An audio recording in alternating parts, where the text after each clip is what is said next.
of the United States of America and to the republic for which it stands, one nation, under God, indivisible, with liberty and justice for all.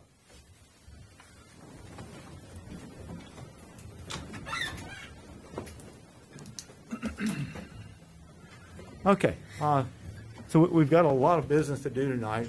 Before we get started, I'd like to do a simple roll call to formally declare who's here. So, Sam, start with you. Sam Dedman. Kim Zwan. Ronald Fight. Stephen Evercash. Dale Ludy. Catherine Drum. Ryan Nelms. Mark Bringle. Okay, so I want to welcome, we have some new members with us tonight. So we have 1, 2, 3, 4. So officially we have enough for a quorum tonight, so we can proceed as ordered. What I would like to do now, once we've established the quorum is in a presence, I'd like to actually swear in our new members. So Amber, if you would, please.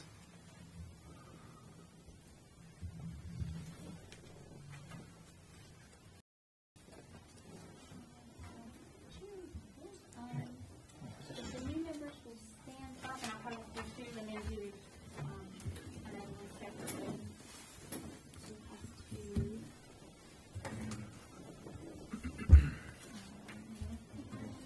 Right hand up. And so the sheet, and I'm sorry, I didn't get to give you yours earlier, but, sorry, wrong one. This is what we're gonna say. So if you needed to look back at it. Get that one. Catherine, I'll come and do yours in just a second. So, left hand up, right hand up, and you'll just repeat after me. When I get to your name, I'm just gonna say, your name, and you state your name.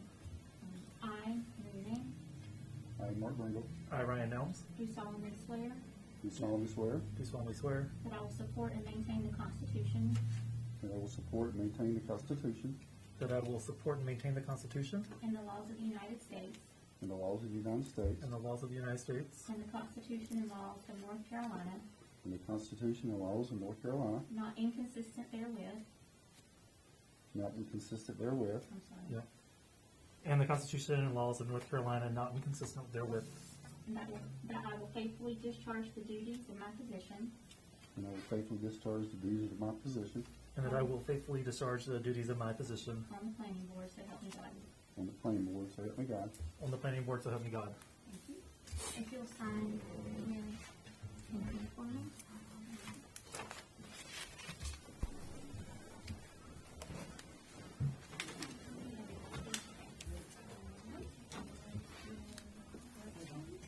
State your name. Catherine Drum. Do solemnly swear that I will support and maintain the Constitution That I will support and maintain the Constitution and the laws of the Sorry, United sorry. States Not and yet. the laws of the United States and the Constitution Carry and this laws of one. North Carolina, and the Constitution and laws of North Carolina, not inconsistent therewith, not inconsistent therewith, and that I will faithfully discharge the duties of my position and that I will faithfully discharge the duties of my position on the planning board, so help me God. on the planning board, so help me God.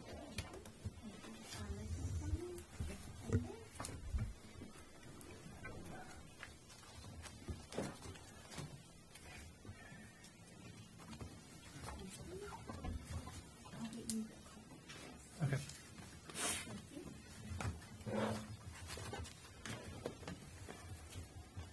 Okay. Okay, very good. Okay, so for our 3 newest members, welcome and congratulations to the Town of Landis Planning Board. We very much appreciate your willingness to participate and help us out. We've got a big challenge ahead of us with this 160D project. I'm sure you've all heard about it.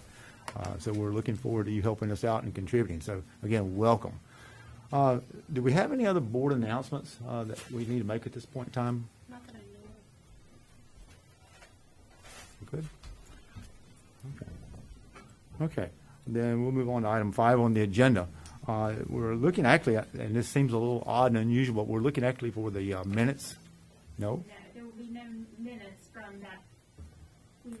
This is from the February the Oh, 9th. this is from, okay. Yeah, Sorry, there would be some meeting minutes from that one, I believe, From February 9th. from the 9th. And I'm assuming that those were sent out Yes. So they were? to the at the last meeting. Yeah, but we never officially had a meeting at the last Right. meeting, so we're now at the point in time to approve those minutes that we had. even though it seems like it's a month back, and that's really logistically what it is at this stage of the game. Did all the, did not? I can go get copies for everybody. Okay, so I'm going to hold off on approval of the minutes just until we actually have everyone aware of what those meetings are. So we will not approve those until we can actually validate that those meeting minutes have been distributed. Mr. Chairman, I think it would be advisable just to wait and approve them at the next meeting. Yeah, that's what we're intending to do. Okay, so we'll put that for the next time. Okay, so that brings us into the heart of the matter tonight, item 6 of the old business. So, Ms. Flo, I'm going to turn the meeting over to you. All right, Mr. Chairman, thank you, members of the board. Welcome. And new members of the board, welcome. My name is Rick Flo, and I'm the planning staff member that is helping move the town along at a very rapid pace to comply with some statutory deadlines that we have been dealt by the legislature and the governor. And so if it seems like we got you drinking out of a double-ended fire hose with 2 nozzles on each end, we are. We apologize for that, but we had no other option. The way that we're going to be doing this tonight is I'm going to start off with a review of material that was passed out at the last meeting in February, and then we will introduce material that's going to be reviewed at the next meeting in the future, like 2 days in the future. So you don't have much time. Normally, we don't do this on a 2-day interval, but we didn't have a quorum on March 9th, so we could not continue. We could not go forward. So I know that a lot of you are going to be playing catch-up, but I'm going to move through the review pretty quickly. They were introduced, had recommended everybody back in February to review those articles that are listed under 6A. And so I just want to point out to you a few things. On Article 4, you received new pages tonight, but I think we're going to go back to the pages that you replaced. The difference between those pages in Article 4 was there was a lot of discussion over whether to have the volunteers to have a 7-member planning board or a 5-member planning board. And so I revised everything to drop from 7 to 5, but now it looks like we got our 7. So I'm going to be switcherooing pages 1 and 2 again, just to keep everybody on their toes. So at your next meeting in 2 days, we should have a revised Article 4, pages 1 and 2. For the new members, the watermark will tell the story, and I usually have them done, so we just take out one piece of paper, put in a new piece of paper, so you may have old dates in parts of that article and new dates in part of that article, so you'll know you've got the current document instead of reprinting everything. So with that said, that's the only change to Article 4. Were there any other comments about Article 4 after anybody had a chance to review that replacement page we're not going to use? Yes, sir. I have one question. Sure. Do we have 7 members and 1 alternate now? There will not be alternates on the planning board. The planning board it is looking like it's going to be 7 full members. No alternates are necessary on the planning board, because the planning board, all of their actions are legislative with simple majority. The Board of Adjustment is because it has certain actions 2 reasons, because it has certain actions that require a 4/5 majority, and it also has certain actions that require require excusing members who might have a conflict on a vote, because those are evidentiary hearings at the Board of Adjustment. You take the same 7 people and you allocate them as 5 full members and 2 alternates. Now, the alternates don't get to goof off. They have to attend every meeting, listen to all the evidence and everything else, just in case at any point in the game, one of the members has to step aside for any reason. Usually it's because of ex parte communication from an applicant, which means somebody walked up and said, "I sure hope y'all will support that tonight." That just ixnayed them from the case. Unless I've miscounted, I think we have 8 members of the planning board now. Your current ordinance calls for 8. The old ordinance, the one that's in effect today, calls for 8, but it's my understanding you have 7. 1, 2, 3, 4, 5, 6, 7, 8. It actually calls for 9. So you do have 8, or 9 and 8. Well, the recommendation was either 7, then we talked about going to 5. Agreed. And I don't have any reason to say either number. It's just that we just need to get to whatever the number really is, so we can put it in writing. And I can change that pretty quick. I just have to go through and I have to figure out what alternating terms they're on, so it's not quite just changing one number to another. Right, right. It does require me to set up some things on their terms. So that's the big decision before you. This is on the agenda before you now, for review. So if there is any particular direction that you want to give your staff, now's the best time, unless you want to deliberate on it some more. You guys had addressed this in the meeting last Monday. You want to tell us what the board's desire is? Yeah, so from the governing board standpoint, the information in front of us was 7 seating members with 2 alternates. I think there's a major issue of confusion of intercepting documents, which is why my conversations with Mr. Greenman, Ms. Drum, and Mr. Nelms as an alternate to ensure, first and foremost, that we can reach a quorum at any given time. As you and the chairman and Ms. Vaughn know, it's been a long time since we've had a full house with engagement, let alone almost battling quorums over the last 2 years. So that was one reason why I engaged with Mr. Nelms to ensure that we have proper attendance, because had an alternate been seated, we would have had proper time to have at least a quorum. And you can certainly have alternates up for your planning board, but they need to attend all the meetings. Yes. Okay, now some alternates feel like that, well, just call me if you need me. The problem is the continuity of thought, Exactly. you know, and so I can set it up any which way you would like it. I just need to kind of know what the final. And that total, does that have to come from the governing board, or can that be within? They can recommend it with anything, and you guys can change it. Yeah. So I don't, my point is we don't need to get stuck Correct. with this board trying to decide that, because that's kind of putting them in a tough situation to sit up here with now 1, 2, 3, 4, 5, 6, 7, 8 members. Correct. And vote on how many members they're gonna have, unless they kick somebody off. 3 blocks to my house. So we can let you guys resolve that if you'd like, if that's okay, Mr. Barefoot. Perfect. For clarification, is all the members here? 8. Yes. So we have 7 and an alternate, is that not correct? That's correct. That is correct.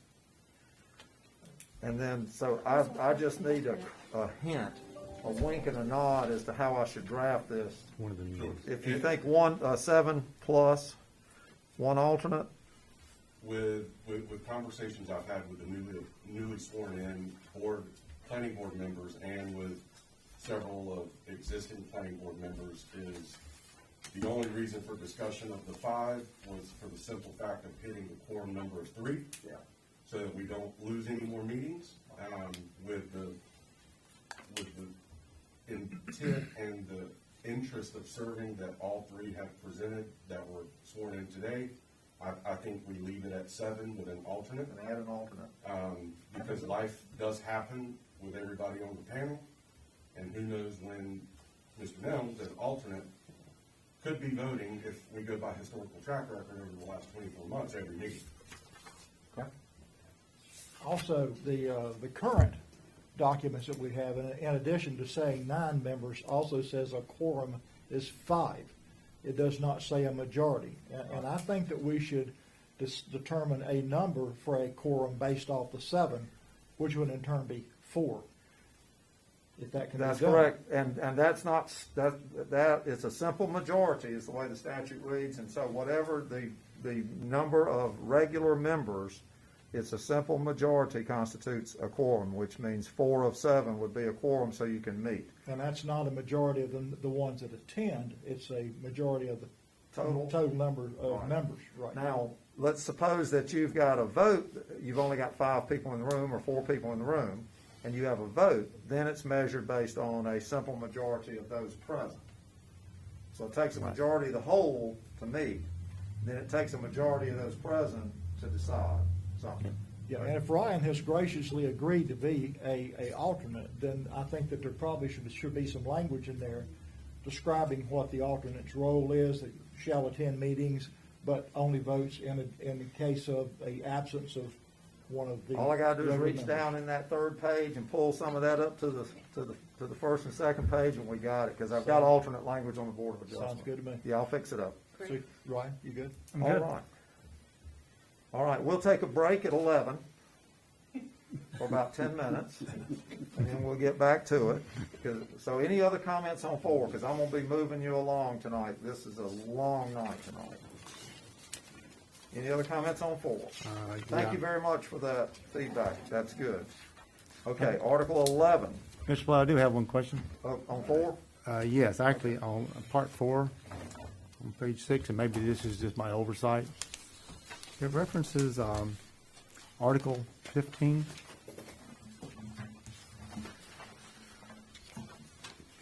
I'm sorry? You're talking about Article 4? Part, where it says Part 4, and beside it says Article 15. Is this Article 15, or is it 4? I'm still looking. You're talking about page 5? The Roman numeral, no, page 6. There's not a page 6 in Article 4. No, I'm talking about in what we were distributed in our handouts. Let me, if you don't mind, let me take a look at what you're talking about. Can you see the front?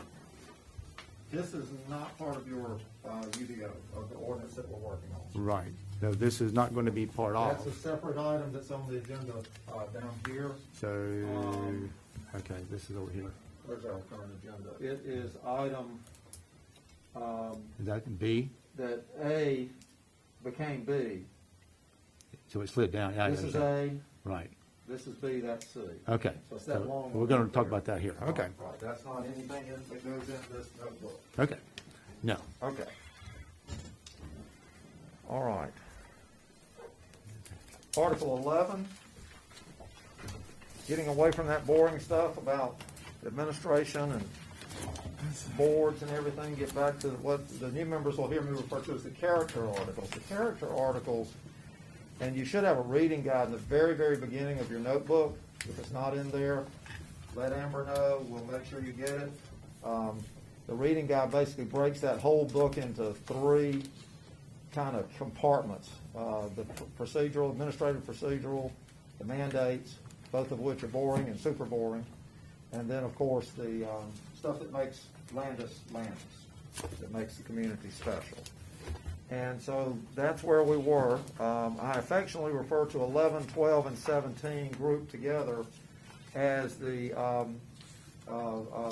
BLT, the bacon, lettuce, and tomato. They kind of go together in crafting usually commercial areas, the new restaurant in town or something like that, where you're building a new Bojangles with a Starbucks drive-through to get your ice cream from Dairy Queen or whatever the shop is. Those 3 things sort of make up a lot of the character aside from the building itself. So I'm going to hit those 3 kind of in order, 11 and 12. 11, 12, were there any questions or comments on those parking and landscape, or landscape and then parking standards in 11 or 12?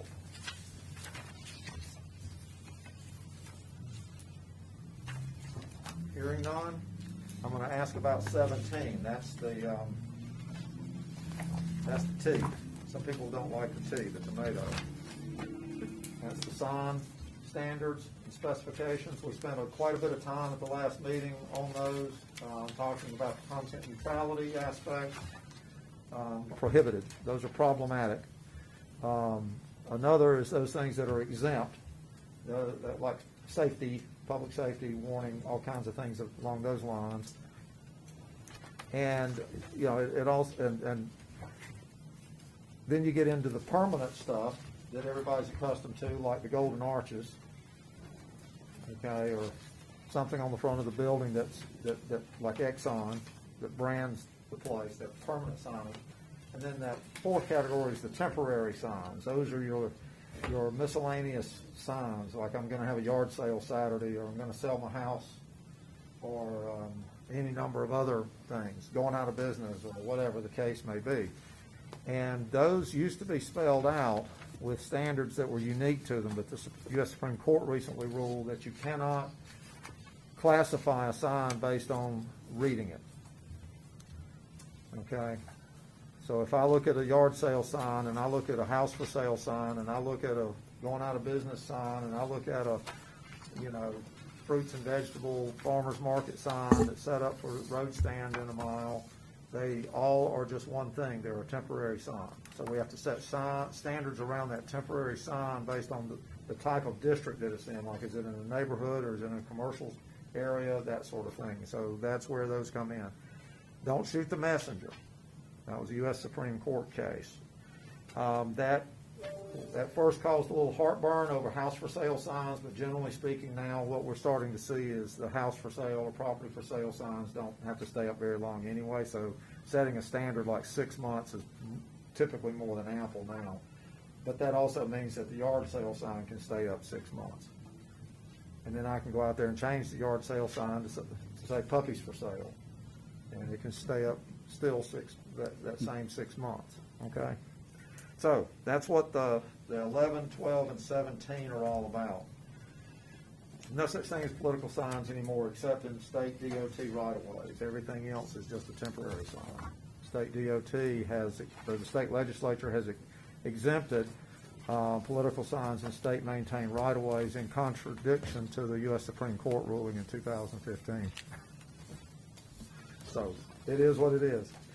So we're trying to pretend like, well, if the state's our parents and the feds are our grandparents, we're just trying to keep them both happy by saying you can't do these temporary signs in the street right away except in accordance with that state law that lets them be in the state street right of ways. That way we're keeping everybody happy. All right. The next grouping that I want to mention here, looks like one is missing from the agenda. 13, 16, and 21 are the PB&J, the peanut butter and jelly. 13 is about new streets, and 16 is about subdivisions, and 21 is about open space, and those go together like peanut butter and jelly, maybe with some banana. So, because new streets generally are not part of the picture unless it's part of a new subdivision.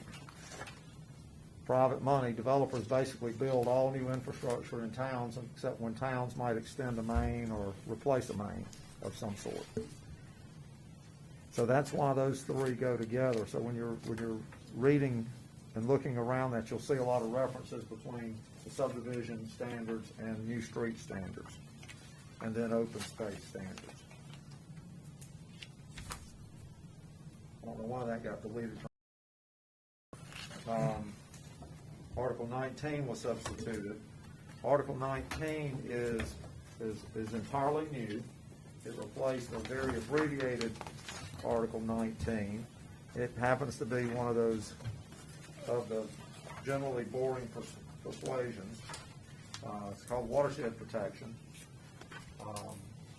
Landis has the distinguished honor of protecting drinking water for so very many Cabarrus County residents. Congratulations.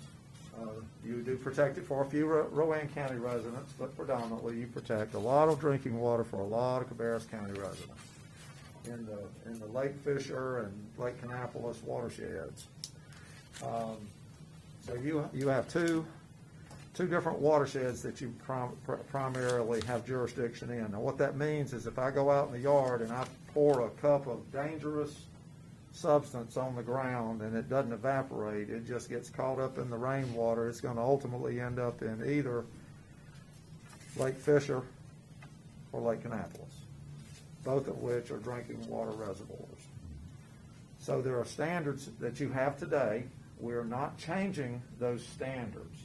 What we have done is recodified your current ordinance to incorporate it into the new Unified Development Ordinance or Landis Development Ordinance. So when you look at it, it basically just rolls the same criteria that you've been under since 1989 into your new ordinance. So there's nothing new in there other than making it making it fit in, okay? The yellow material makes it fit in. Now, that's in section 19.1. 19.2, I do want to call your attention to, which is near the very back of the document. There's draft language there, and for the new members, what I do is I'm not smart enough to do this the hard way, so I'll show you what everything would look like. And then if you decide you do not want to do something, then it's easier to take it out rather than to say, well, I sure would like to address pet waste or something like that. Okay?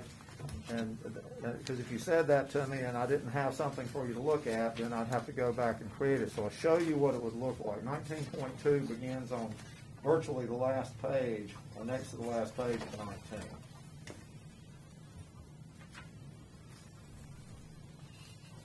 Tons of it highlighted in yellow, page 25. All the yellow is new language. Where I did have to update your old storm watershed stuff was predominantly in procedural stuff, not the standards themselves. So you'll see a lot of yellow that relates to procedure. The additional standards for special situations, we draw in two generally problematic topics. Yes, sir. I need to get a copy of that. R19. I don't have it. There's a whole stack of them right here.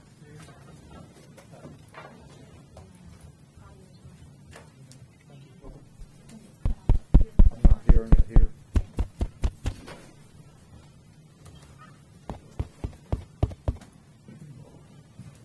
So, the two topics that are generally subjects of discussion among planning boards are pet waste. Do we do anything? Can we do anything? Well, there's what it looks like if you want to. And the second thing has to do with on-site wastewater, what we refer to popularly as septic tanks and septic systems. What we're saying on septic systems here is that we want you to have one if you're not around water and sewer, and maintain it properly, and what have you. Now, in the subdivision section over in 13, we also talk about showing it on the plat. Over in 16, we talk about showing it on the plat. The state of North Carolina recently injected into the statutes language that prohibits towns from placing any limits on septic drain fields. By that I mean, for example, having like a vacant lot in the subdivision and everybody in the subdivision pumps to a community septic system. And then you find out after you built the house and lived in it 8 years and then went out there to dig a hole to put a dogwood up that they ran the force line from your next door neighbor's house right through your front yard. So what we do is we do have the authority to require that it be shown on plats so that future owners, future property owners, et cetera, at least have a way of determining that it exists. But we can no longer prohibit them from having control of that property. What I used to do is write in the ordinance that if you're gonna have an off-site one, it needs to be tied together with a deed somehow to your property. But apparently, somebody didn't like that lives in Unionville, North Carolina, which is the state, or the town where the opposition to that kind of rule surfaced. They had language in their ordinance that prohibited it, and so the law got changed. So now all of us have to allow it off-site, which is a terrible idea. But your ordinance, your draft, calls for it to be shown, and so this provision and also the provisions over in Article 16 tie that down so that future property owners are not set up to fail, they're set up to succeed. So anyway, that's what that is. Now, this is new material, so it should have been in the introduction section and not this review section. My apologies. Don't know what's going on there. So The- 19 from number 6 should be under 7? It really should have been. Yeah, I just saw it listed there, but you know, it's new material for you. Thank you. But it is old material, with the exception of the last page, basically, and with the exception of the yellow procedural stuff. For example, your old ordinance had incorrect language on variances and other procedures under the new statute. So I had to modernize your old, I didn't change any of the standards, I just had to modernize the procedures and processes and things of that nature. I Okay? have a quick question about that, and please forgive me because I'm not familiar. When it comes to the plat, say for example, it was a house that didn't have it initially, excuse me, but is being bought by someone else, are they gonna have to then add that to the plat, or is it just gonna be dated from new homes this point forward? This is for any new installations and any new platting. Stuff that's already there is already there. Okay. Yeah. So if there's a septic system that, pumps across somebody else's front yard because somebody, let's say you and I are neighbors, and I said, sure, go ahead. Okay, thank you. So there's just no record of it, unless there's something with the health department, where the health department signed off on it. But this basically says if that's gonna happen, and like, let's say somebody wanted to go out and do a subdivision, in an area where there was no sewer service, okay? And never would be or would not be for any foreseeable future, then they were gonna do septic densities and put in septic systems, and decided that instead of everybody having a septic tank, they were gonna put in a big system on a particular lot because maybe the soils were better, and then everybody pumped to it. It's to make sure that all of that is somehow on a recorded document, so as a homeowner sells and someone else buys, there is a way to find that information that you will find as you go through that process. Thank you. Okay? I'm big on setting people up for success, using common sense to do it. Y'all will learn that about me, just common sense stuff. So that concludes the review then of the previously introduced articles. If anybody's got any other thoughts, anything else on those, then we'll slip them over and just, the drafts are the drafts for now, and we can move on with other items in the agenda. Mr. Chairman? Yes. Is that it? Yes. With that said, then, I believe that you were looking at moving item 7C up to 7A. Yes, on the agenda. Yes. Yeah, so 7C, we'll move it up to the top, it'll become 7A. Okay. And if I may go ahead, we'll start down that path. Please. So I'm going to ask everybody to leave their whole ordinance world and turn to the lovely, exciting tab 25, where fun begins. Like a Disney commercial, isn't it? When the Carol wins. So the planning board, you're taking off your policy hat for a moment, and you're putting on your visionary hat. You're being that visionary for the town.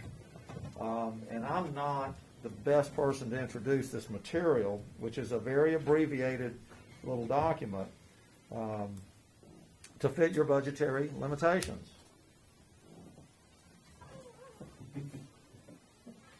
To fit your budgetary limitations. And with that, I'm going to introduce none other than, he's renowned worldwide for his comprehensive land use plans, Tom. Thank you. Appreciate it. I do want to say thank you to the current and the new planning board members. What you do over the next several years will make a big difference for this generation and future generations. Over my 30-year course of professional planning work, I know a lot of planning board members have stayed on and see the fruits of their work.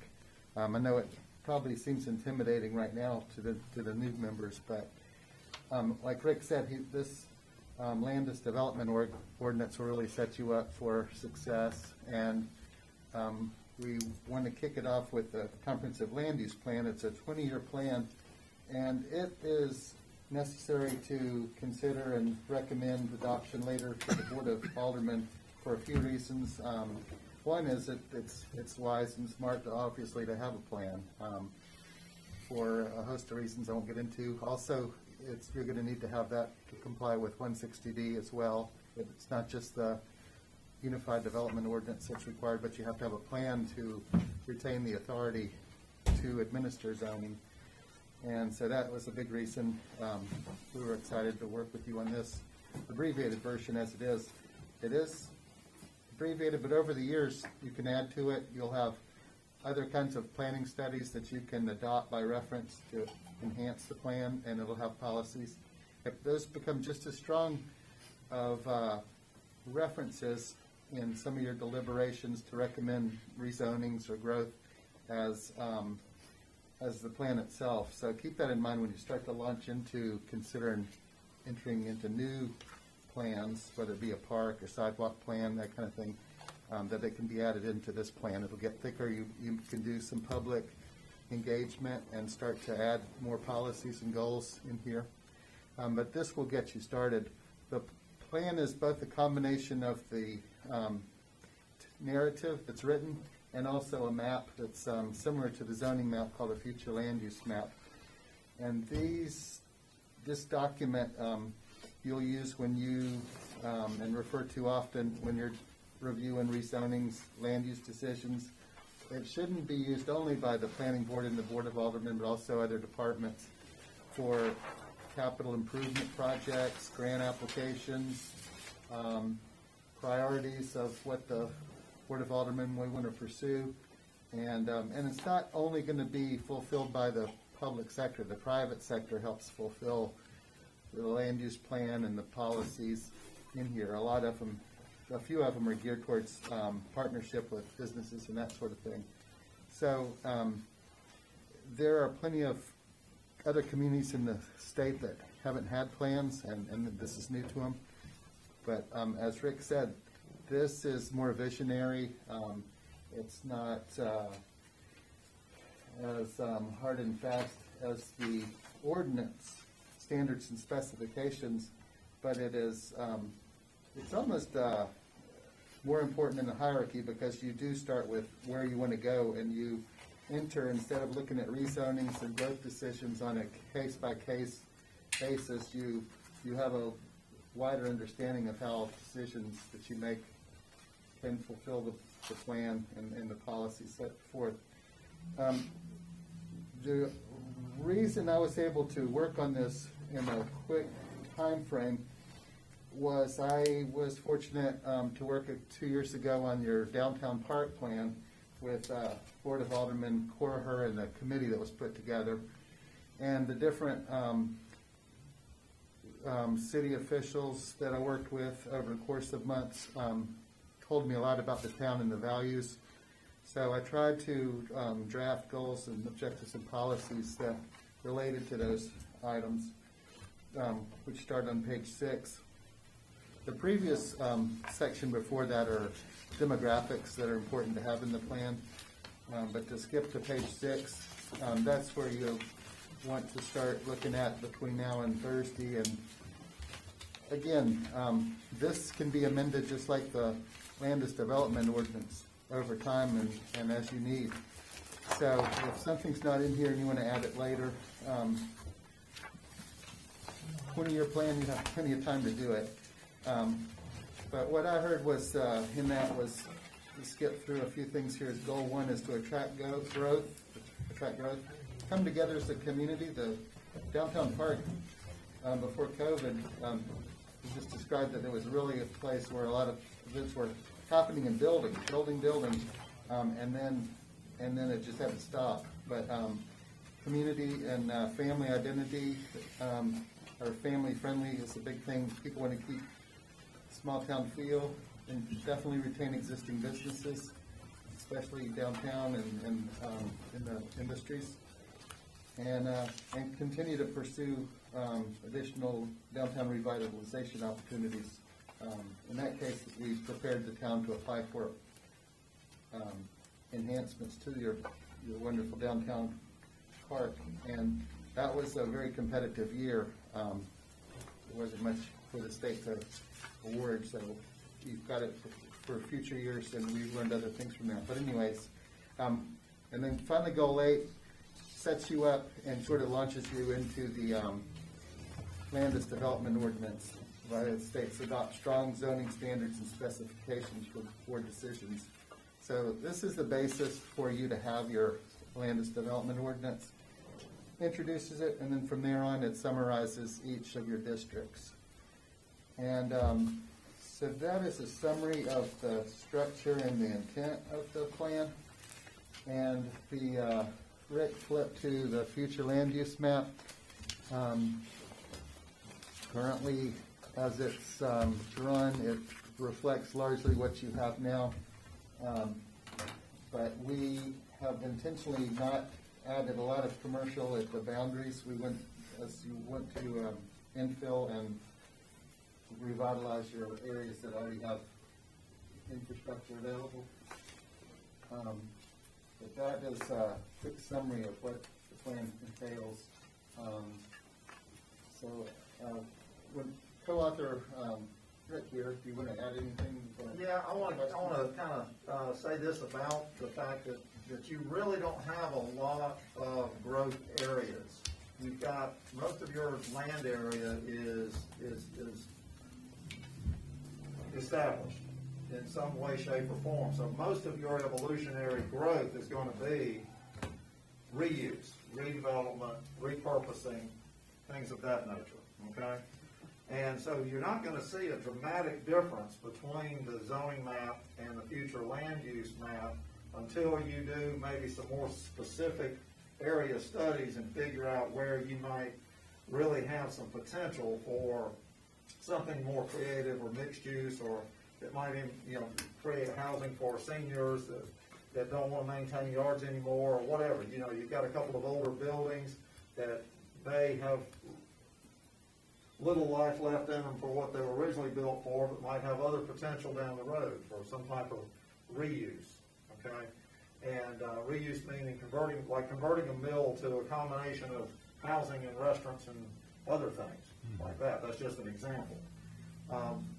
So you're a little bit more unique than most of the towns that we deal with that tend to have a growth area in front of them, surrounding them and that sort of thing. You really have a limited amount of that. A lot of that's driven by the watersheds, too, those watersheds that are out there. So your real key to success is going to be infill and redevelopment. And preserving what you want to preserve and creating opportunities where you want to see change. And that's why this future land use map doesn't have a lot of optimism in new areas like we normally draw in towns that have got tons of potential for this or that. So it's going to require a little bit of extra work. So after you finish with your development ordinance project, and it goes off to the governing board this spring, then points of suggestion would be for you to start looking at some key areas. Because normally what we do is we identify a catalyst area, one that really can stimulate, you get some investment going in that area, you can start to really stimulate some other investment and what have you. It sort of builds off of each other. And in most cases, that's a downtown type of an area to get started in, and then work from there. So I'm just sort of dropping those as hints. Tom mentioned that you can amend and that you can add to it. And it's key to know and remember that 160D, I'm going to be the bad guy that keeps reminding you of what some of the legislation requires us to do, says that we're supposed to update these periodically. And they don't spell that out in 160D. That's why I left 160D in my car. I made it sit there tonight. That's the state law. But the North Carolina, University of North Carolina School of Government issued an opinion on that. Their legal folks did, okay, saying if it's a fast growth, lot going on type of community, probably update about every 5 years. That doesn't mean redo all of what Tom did. It just means refresh the things that need to be refreshed. If you're a real sleepy little area, don't have much going on, about every 10 years. Some states, like South Carolina, just require 5 years period, doesn't matter, you got to do it type of thing. So North Carolina might be a little more flexible. But anything, as Tom pointed out, that you do, like that, like if you were updating or you're working on a parks plan or recreation facilities or pedestrian stuff or transportation or roads or anything, make it part of this same plan. Don't let the consultant just go off and give you a separate little report. Get them to factor it in here, and now you've just crossed a T and dotted an I in your requirement to do your updates periodically. You see what I mean? So you can sort of tackle two objectives. You get that new material, But you also update your comprehensive, and the whole idea of comprehensive is that eventually everything is right there in one place, okay? So that's what I wanted to add, because I had to be the bad guy and bring back into it the good old statutory tie-in. So there's not a whole lot of magic on the map.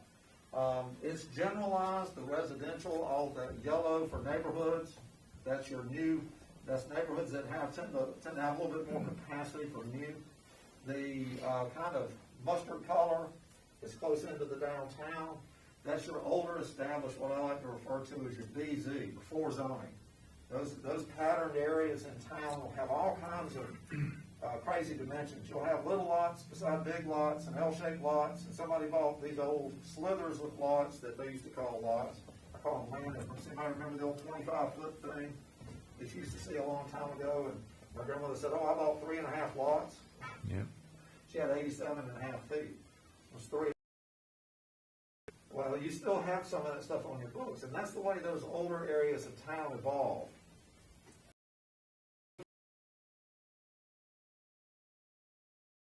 Like in new subdivisions and things of that nature. There's just not enough carrying capacity in there for much of that to happen unless somebody were able to go in and buy a lot of houses and tear down a lot of existing houses. So we create our planning and our zoning around those BZ, before zoning era patterns. So the yellow is areas where you've got new or new-ish potential, and the mustard is where you really have that fabric that's been in place for probably 60 or more years, okay? So the blue is a secret code, and we use that same thing on our zoning map, which is the page I flipped over. That secret code is civic. A lot of zoning ordinances would include nonprofit things like churches and schools in their residential areas and business areas, and it makes sense. Everybody says, "Oh, well, schools and churches, those are like puppies and kittens. They're wonderful. We should allow them in all districts." That sounds great, but it works horribly. What happens is, let's say that you board member here and myself are pastors at 2 churches here in town, and I'm in the residential area, and he's over in a commercial zoning district, and we both vote up to a house right on the side of our church where we're going to add a new community building and parking area. Well, I come to work, and town staff is come up here. And town staff says to me, "I've got to have a 30-foot buffer because I'm in the commercial area." And they tell our other pastor here he doesn't have to do a buffer, or maybe he's only got a 5-foot buffer because he's in a residential zoning district. So now suddenly he doesn't have to meet a standard I do, so I'm going to get all upset at the town manager, and the town manager is going to, tell me, "Well, that's not much I can do about it, so I'm going to take it to the Board of Aldermen. I'm going to go over there and I'm going to grab that alderman and say, 'Listen, you got to help us out here.'" So the reasoning behind it is we create a district for those civic uses so that the standard is the same across the board.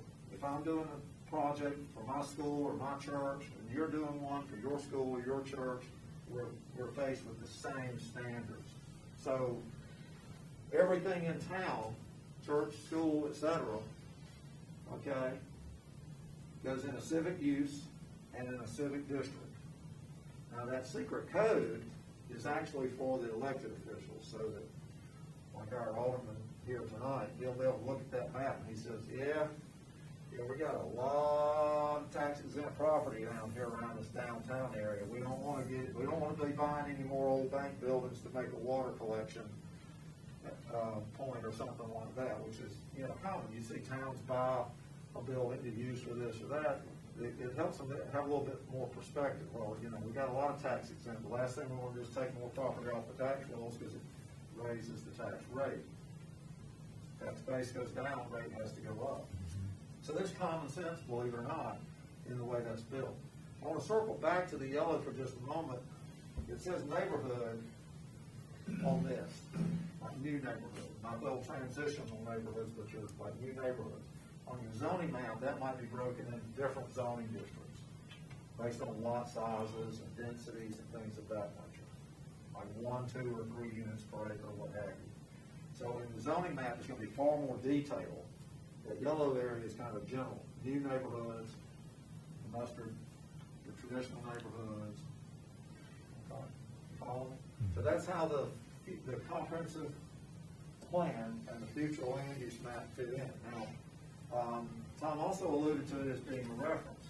You actually are required, whenever you recommend the rezoning to the governing board, to also send with that a statement of consistency and reasonableness that the request is consistent with your plan. So your plan has to be forward-thinking. The statutes, here I go back to the statutes again, the statutes contemplate that like this. In the past, they felt that local communities would get too personal with their zoning decisions. Like Tom comes in and his family's donated all kinds of things to the town, for the library and the park, and they named some things after Tom's mother and all that stuff. And so he comes in the door and wants to do a rezoning for some kind of project, subdivision or some condos or something. And the boards look around and say, well, you know, Tom's family, they're fantastic. They've done so much for this town, I think that we should approve it. The statutes are saying you don't do it that way. You need to have some clear vision, some clear idea of what you're doing. Because what they don't want to have happen is he gets it, and then Rick, the scoundrel, you know him, jumping curbs on his bicycle, cutting across the yard. Ever since he ran into my mother's rose bush, I, had a thing about that boy. There's something wrong with that boy. So Rick comes in, wants to do a subdivision, and the town says, Rick, he's kind of a scoundrel. We're not gonna approve that one. What the state's saying is, we gotta stop that. We can't do it that way. We can't look at who's walking in the door and say yes or no. Okay, we're supposed to be going in a direction. They're authorizing you to manage growth and development based on some orderly pattern, not individuals, not people, not who's the winner and who's the loser. So that's what it's really about, is you've got to make your zoning decisions in a way that requires you to look at the big picture. And that is the job of the planning board. Remember when we talked about Article 4 originally? That is the job of the planning board, is to send a recommendation to the governing board on anything like that comes down the path. If an application for a rezoning comes in, you look it over first, you look at the plan, you contemplate it, you raise the issues and make a recommendation. Then the governing board gets it, and the governing board has, in one hand, they have your recommendation based in logic, reason, and forethought. And then they have a hearing where they invite the public, and that's where all the neighbors come out with torches and pitchforks and everything else. And then they get the distinguished pleasure on the Board of Aldermen of using those two pieces of information, a rowdy crowd who's all up in arms, and a logical, rational basis, and they get to make a decision. So your job is advisory, remember, and the basis for your advising is in your plan. Okay, that's a simple way to really kind of get your arms around that. So with that said, I had to tie it back down to the ordinance, Tom. Okay. Anything else that you want to add on that? You might elaborate on this if I don't get it quite right, but the way things used to work is if you had an applicant that came in for a rezoning and you had a plan, and the staff would look at the plan and draw it to the board's attention, do you realize this is not consistent?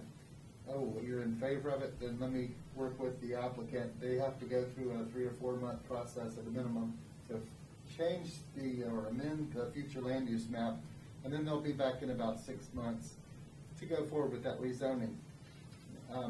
Really, 160D, I think, is probably a good thing.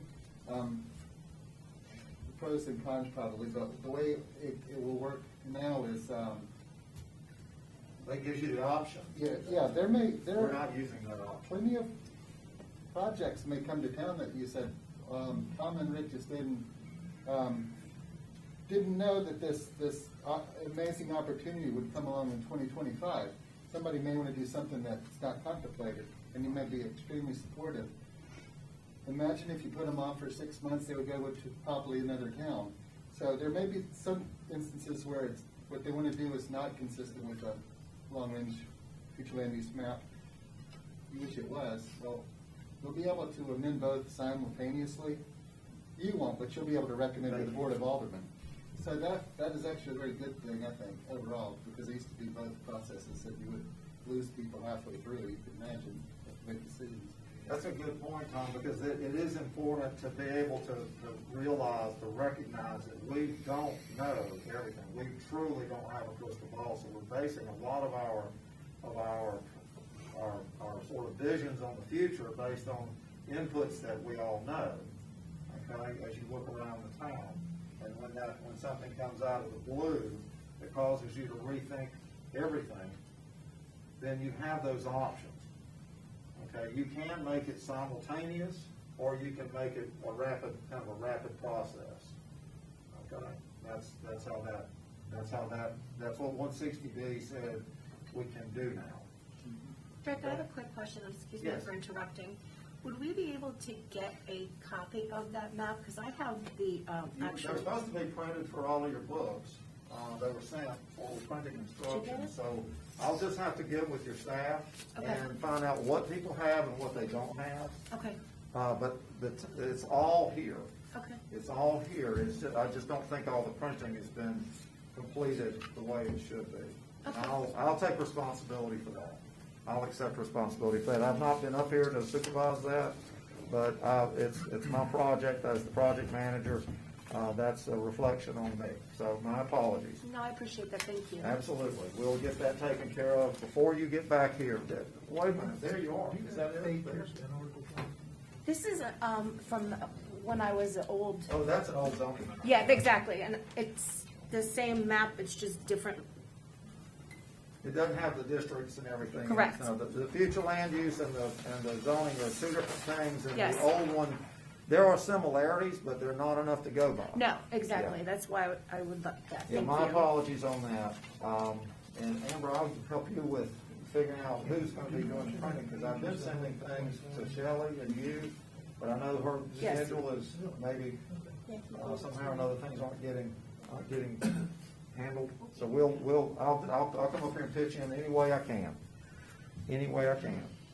Is this going to be in town hall, correct? Is this copy going to be in town? I'll leave them here. Yeah, we'll leave those here. We can't leave the easel because those boards actually need to go back with me. We can leave the maps here. These boards need to go back.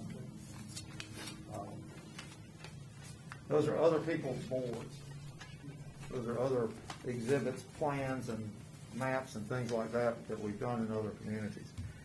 Okay, so let me make myself a note here that we've got a,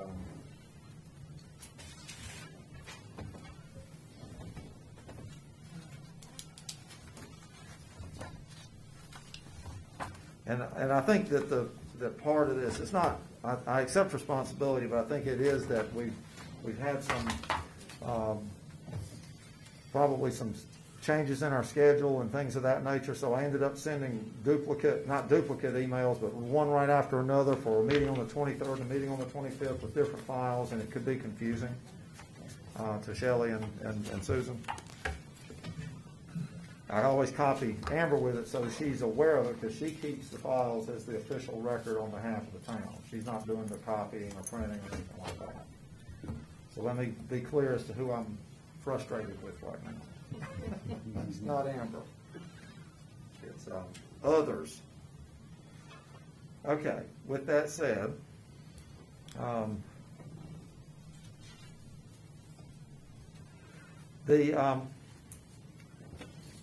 Mr. Chairman, I believe you've got the new, let's see, that was moved to A. Yes. And so old A became B and old B became C. So now I believe you're at 7, new B, which used to be 7A.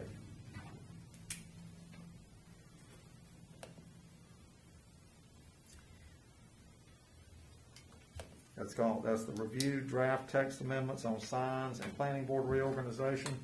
That was some rapid repair work on your old current ordinances that are on the books today, so that we could quickly put some Band-Aids on some issues here that we were concerned with. It sounds like that we've been bailed out by the alderman and have help on the planning board now, and so I'm gonna defer now, if I could, to the town manager as to anything that he thinks we need to handle on this. I'll be happy to answer any questions since I've drafted it, but the impetus for it, anything you want to add?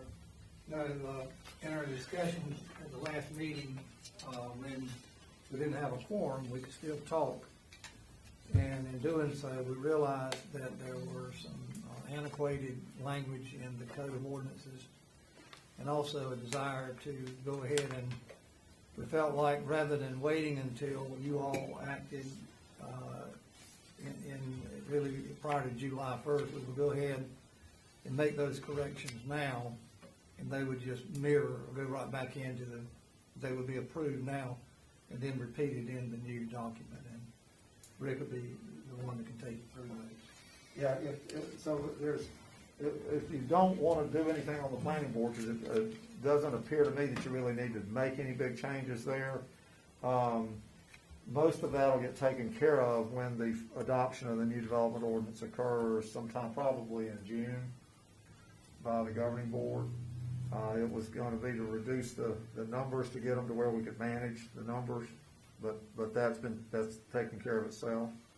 The other aspect is that the same provision in the town code, as upon discovery and doing my look into it, you still have an extraterritorial jurisdiction on the books. And so I was gonna have you rip that out while you're at it, because you relinquished it on your maps, but your code of ordinances still includes actually a very extensive and detailed metes and bounds description of an extraterritorial jurisdiction.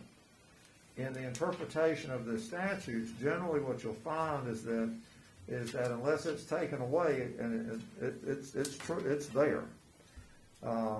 So I'm not sure if in the past they just changed the map and didn't bother to look at the language, but the language trumps the map. So technically you have an ETJ that hasn't been administered probably forever, for a long time. Another aspect was on some signage issues. Your current ordinance is not consistent with the content neutrality provisions, and so we had a quick patch to bring in the new stuff into your current, so that you're not impacting property owners' rights, contrary to the statute, or contrary to the case law. Okay, so that was kind of another little piece of the puzzle, to go ahead and get the proposed sign standards and rules in place. Signage, while it's a big creative area, a lot of it is about creativity and design, is also about freedom of speech, and those are protected rights. So they're very serious. They're not just aesthetic, they're very serious. And that's why that was drafted to pull in there too, to go ahead and get that balanced out with current Supreme Court rulings, case law, and things of that nature. Okay. So with that said, the draft that you have is not in your book. It's not intended to be in your book because it's not part of this book per se. It's intended to be a Band-Aid to get you by, and it reads at the top, an ordinance amending the zoning ordinance. It looks like this. Everybody see that one? An ordinance amending the zoning ordinance. It's not, doesn't have any, it just has a regular page number at the bottom, just a one. Doesn't say anything fancy down there. It would have been in that stack that you were provided today. It's not in any of the tabs.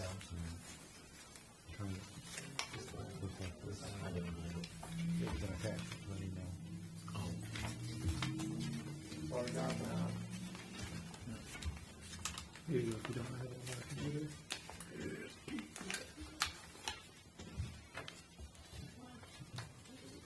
This looks like a couple of copies of it here. Yeah, for anybody that does not have one, there they are right there. Thank you very much. Anybody else? Yeah.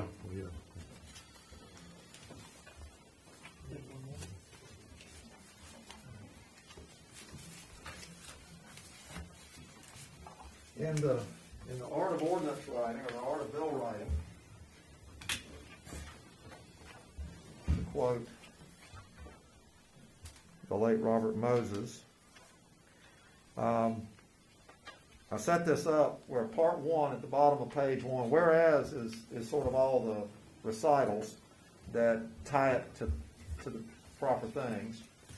But part one that begins near the bottom of page one is signs not requiring a permit to exempt signs, and it carries over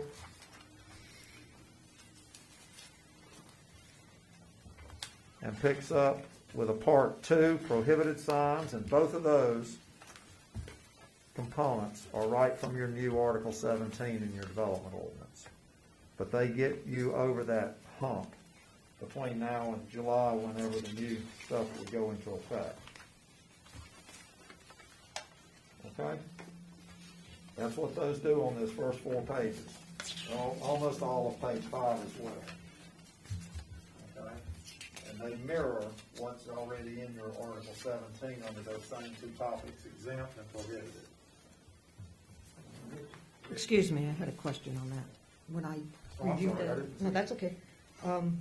On page 4, Okay? down at under part 2, where it Right, talks, prohibited. right, prohibited. The snipe signs, is that clearly defined in Article 17 that we're going to be? Yeah, 17, yes. It is, okay, 'cause That's- there's- without a definition there, I personally, I had to Google it. It's like, The- what's a snipe sign? The, in the new ordinance, I keep all of my definitions live in one article, in one place, so they're not scattered around. If you have in writing ordinances, if you've got rules hidden away inside of a definition, or definitions hidden away inside of a rule, it creates some complexity. So all the definitions are in Article 3 of the new ordinance. Under signs, comes snipe, signs, portable, signs, this, Okay. signs, that. So it's like 3 pages of sign definitions. Yes, sir. Yeah, I was just gonna say, for the procedures that aren't necessarily in your documents here, what we'll be asking you to do as a planning board is to make a recommendation to the Board of Aldermen to vote on this that he's going through now. We have prepared to have the proper legal notice advertisements for the Board of Aldermen to consider approval of these at the April 12th meeting. So I just wanted you to understand why he's going through this, because you will be asked to recommend this to the board for that consideration. Nothing like a little pressure, is it? Not a bit. Part 3, at the bottom of page 5,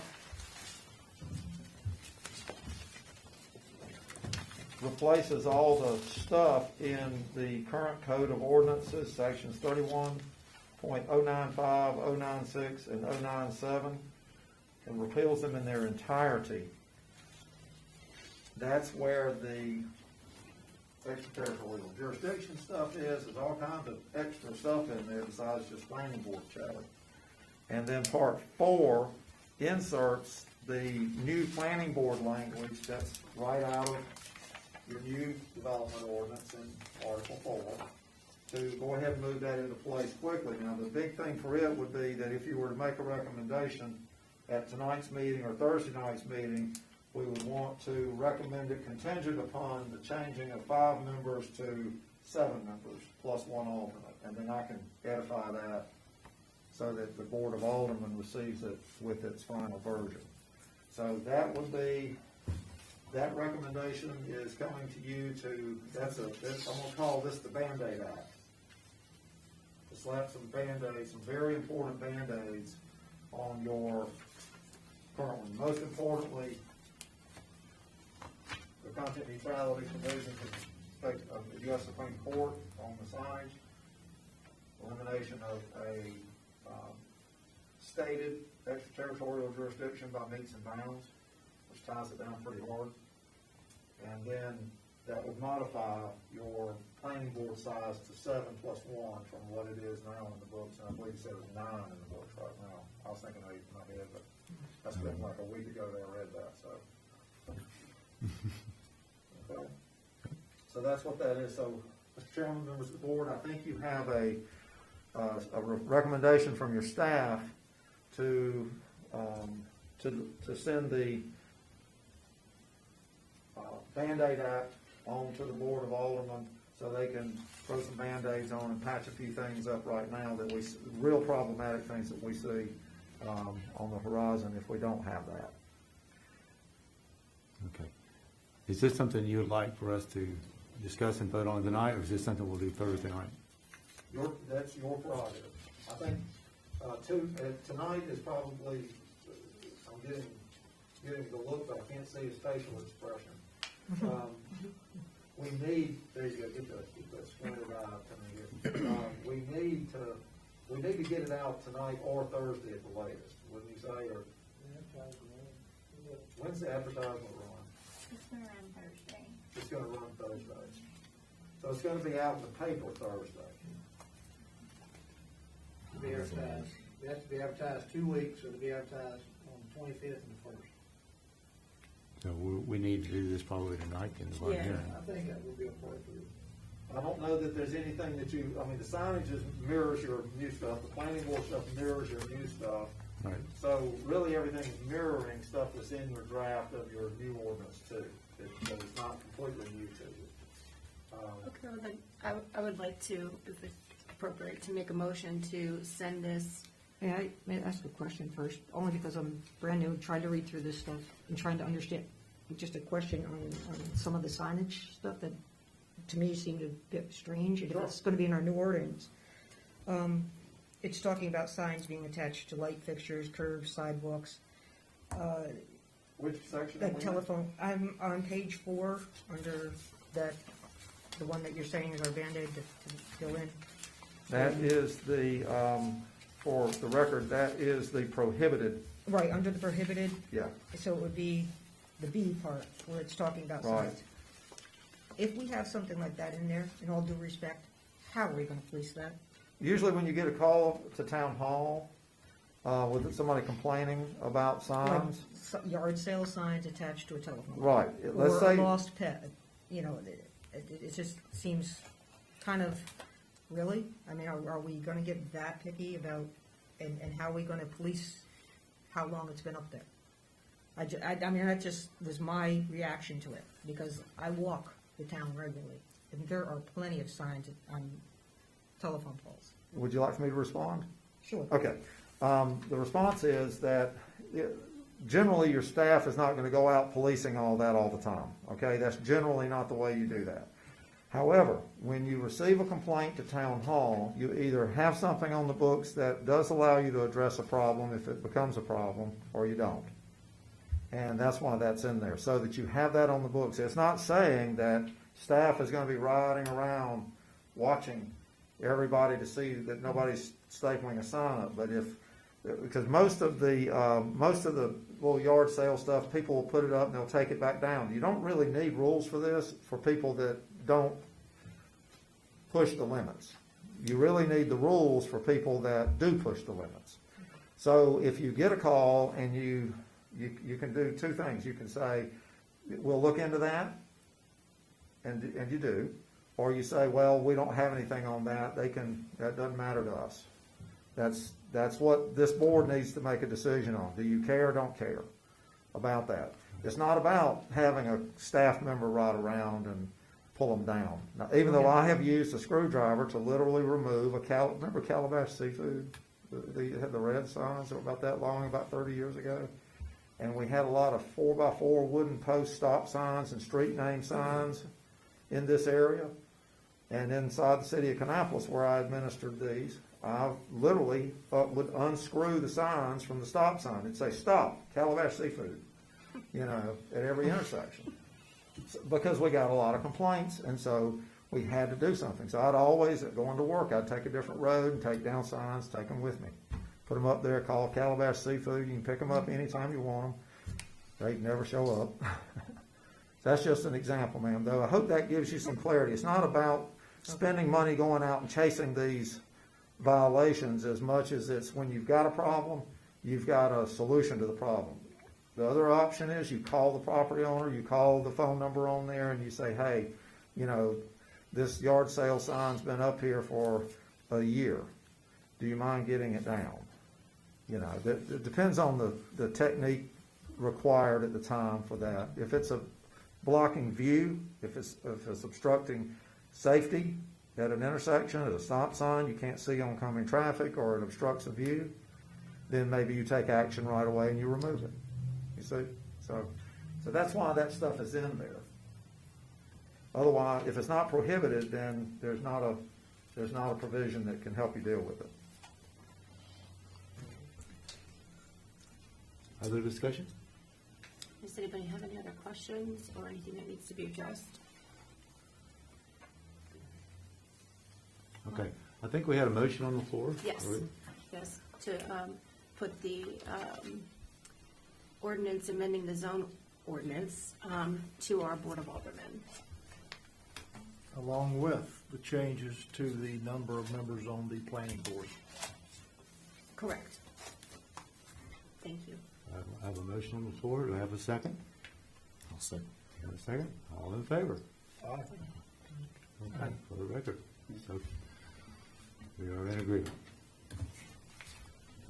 Okay.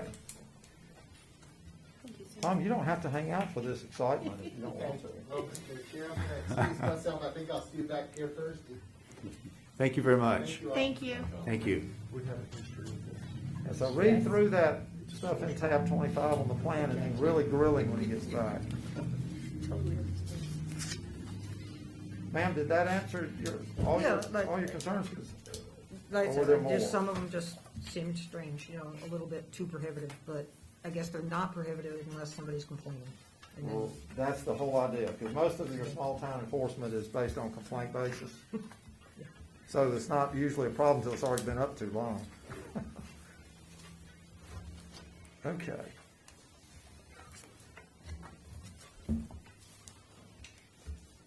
So you've made a recommendation to send it up, so that's gonna go.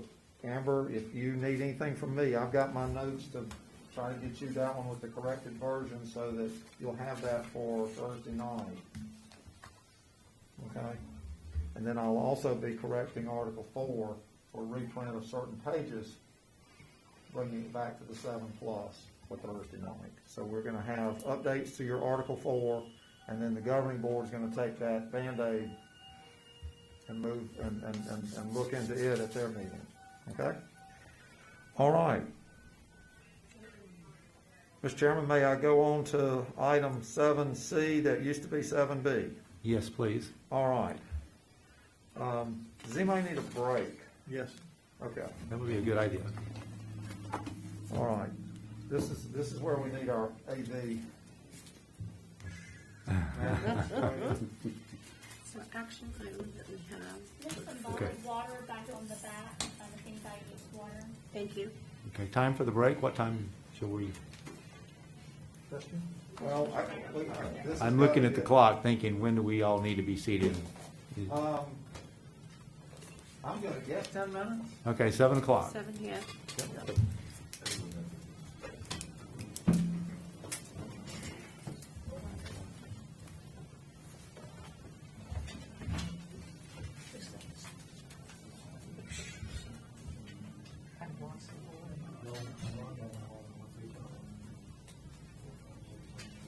Wow. Okay.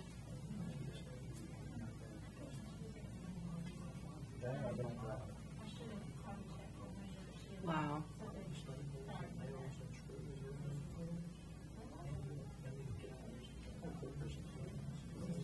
Yeah, absolutely. They're, I mean, it's awful to see that. I mean, it looks like a, you know, when you go to a college thing and you see the board or job boards and things like that, that's one thing, but when you're seeing it around town, it's another. And you have to have those in place.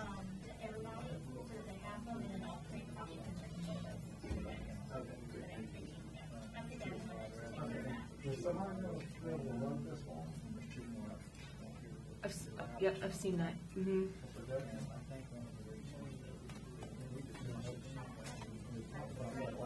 Now I'm gonna break down here, I know you have a question. So this is what I was questioning right here. So, was there, Article 15? Yeah. That's Article 15 of your current, if you look at Absolutely, Part and they 3, don't, because aren't we supposed to have a certain time period? Next to the page right before that. That's the way that's your current, just so much your current ordinance. This has nothing to do with your new stuff. Okay, well, see, we don't see, Right, we don't see the old. that's right, but it's,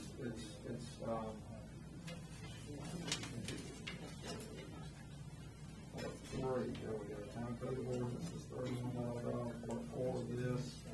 This is all This is the that. reference.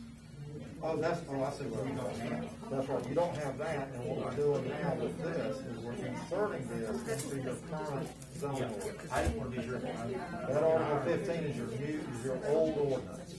When I look at our Article 4, the verbiage is the verbiage is really simple. Well, it has to. That's what I borrowed it from saying we're setting up. But this is to amend the zoning ordinance of the town. Yeah. Which is your current zoning ordinance. I was just trying to make it right. It's, well, in that document, y'all should have. I mean, I don't know on and off.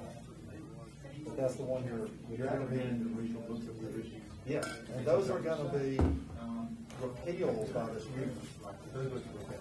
We don't see them. Okay, I can't. Yeah, I understand. That was my confusion. I was trying to reference that. Now, that's what that is. Article 15 of the town code is the zoning. That's the ordinance. That's your current. That's what this does. This is amending the current zoning ordinance. This has nothing to do with this. It just happens to be kind of getting you going in that direction. Yeah. We can hook up to the projector. Yeah. We have a, what time do you HDMI? I didn't get a chance to speak to you Yes. earlier this morning. How are you? Good, how are you? Good. I'll do a Yeah, little. yeah. So how are you? I'm good. Well, glad to have you. Thank you. Good, good. I'm excited. I've never met you, but I think I may know you. Ronnie Kathy Downs? Yep. Yeah, I do.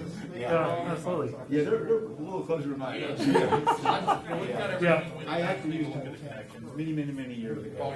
Kathy and Mom up here. Yep. And I worked up there in the engineer's department, so I knew her. Awesome. Yeah, but that's a lifetime ago. But welcome. Yeah, thank you.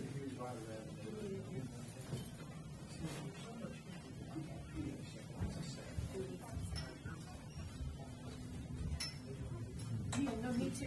Sorry. Yeah, good. Was there any other paperwork given? Okay, so your mommy and No, you got this while ago, I think, right? Okay, you got that. And this was the minutes. Did you get, Is that a projector?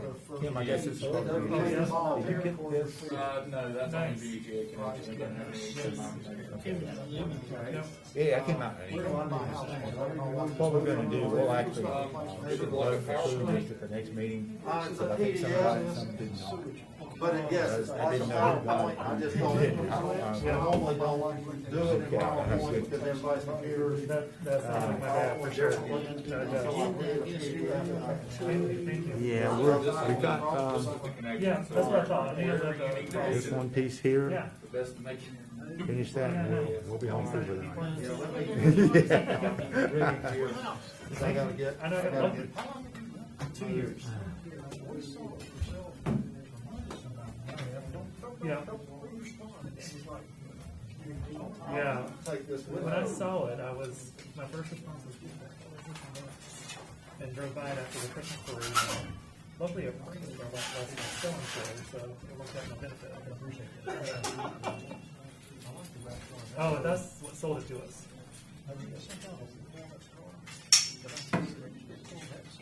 That's his, that was his. Yeah. Yeah. Yeah. So, yeah, nice meeting you, yes. I will.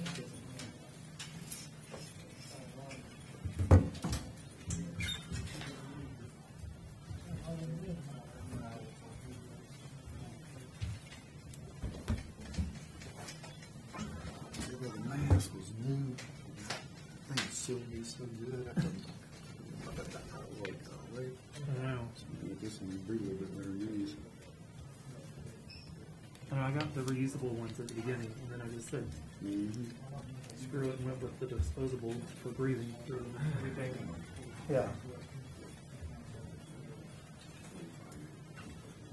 Okay.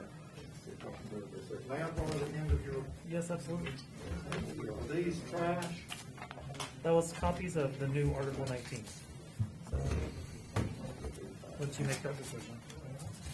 Were these a copy of 19? I don't see this up there.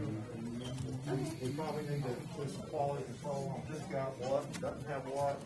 I'm thinking just to reprint everything and redistribute. No, because we're gonna be replacing it, we're gonna be building towards the going board. We just need to figure out what's what. Like, when I'm getting a break, if you can find out, confirm, everybody asking me what I'm saying. Since there's extras, I didn't know if the extras that were created. I gotta get set up for this. Oh, yeah.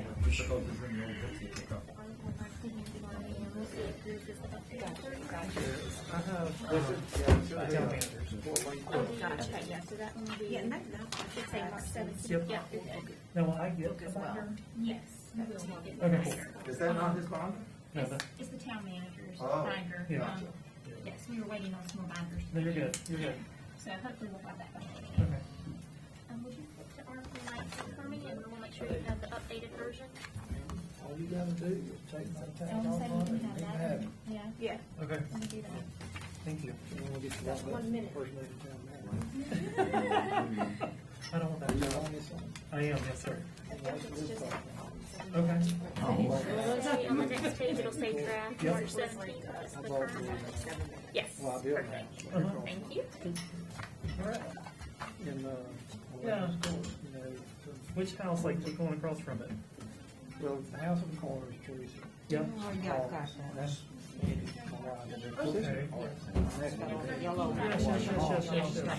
So we We never never built built. the house. Yeah, There you go. Half in, back there. yeah, okay. Kind of, really more than Done. Yeah, yeah, okay. I'm good. Mom, dad. Oh, yeah. I know they were excited when I came back to town. I've been back in like 2 years now. Right? And then before that, DC. Yeah, I didn't know that. I did book Your Article 19 for me, let's make sure you have the right We're on the Vegas state. Oh, yeah. We'll see. The bigger we can make that, the better. It's in March 17th. Absolutely. I don't see all that stuff in white, it's just. Teresa was one of my teachers for 4 years, and Norma as well. For the family. Somebody. And how's she doing? Good. Norma, I've been keeping up with her. But I mean, yeah, like I said, She's doing really well. Good. They're living, boy, that's horrible, there, Teresa. Teresa Jennifer was. Yes, I do have that. Yes. Yes, I have that. I've got that. Another test for what we finished. Yeah, because yeah, that's what I'm saying. You know, some of it. Porter's been gone. Yeah. Like a little girl. Yeah. Yeah.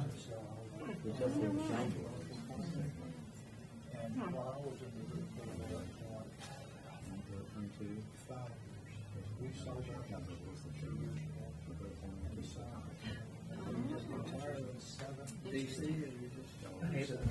I lived there for 2.5 years. Lived in Charlotte, moved to DC with Microsoft. Yeah. So, and, got to come back home. Live in Constable, Joe, down the street. Yes. I agree with you. I have no idea DC's a mess.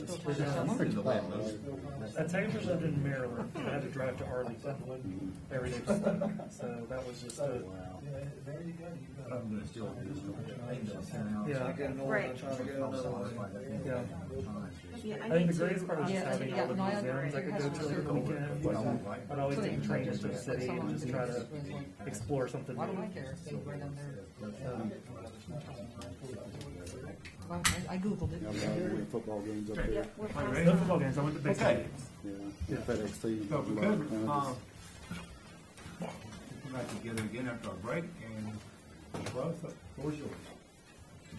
All right, thank you, Mr. Chairman.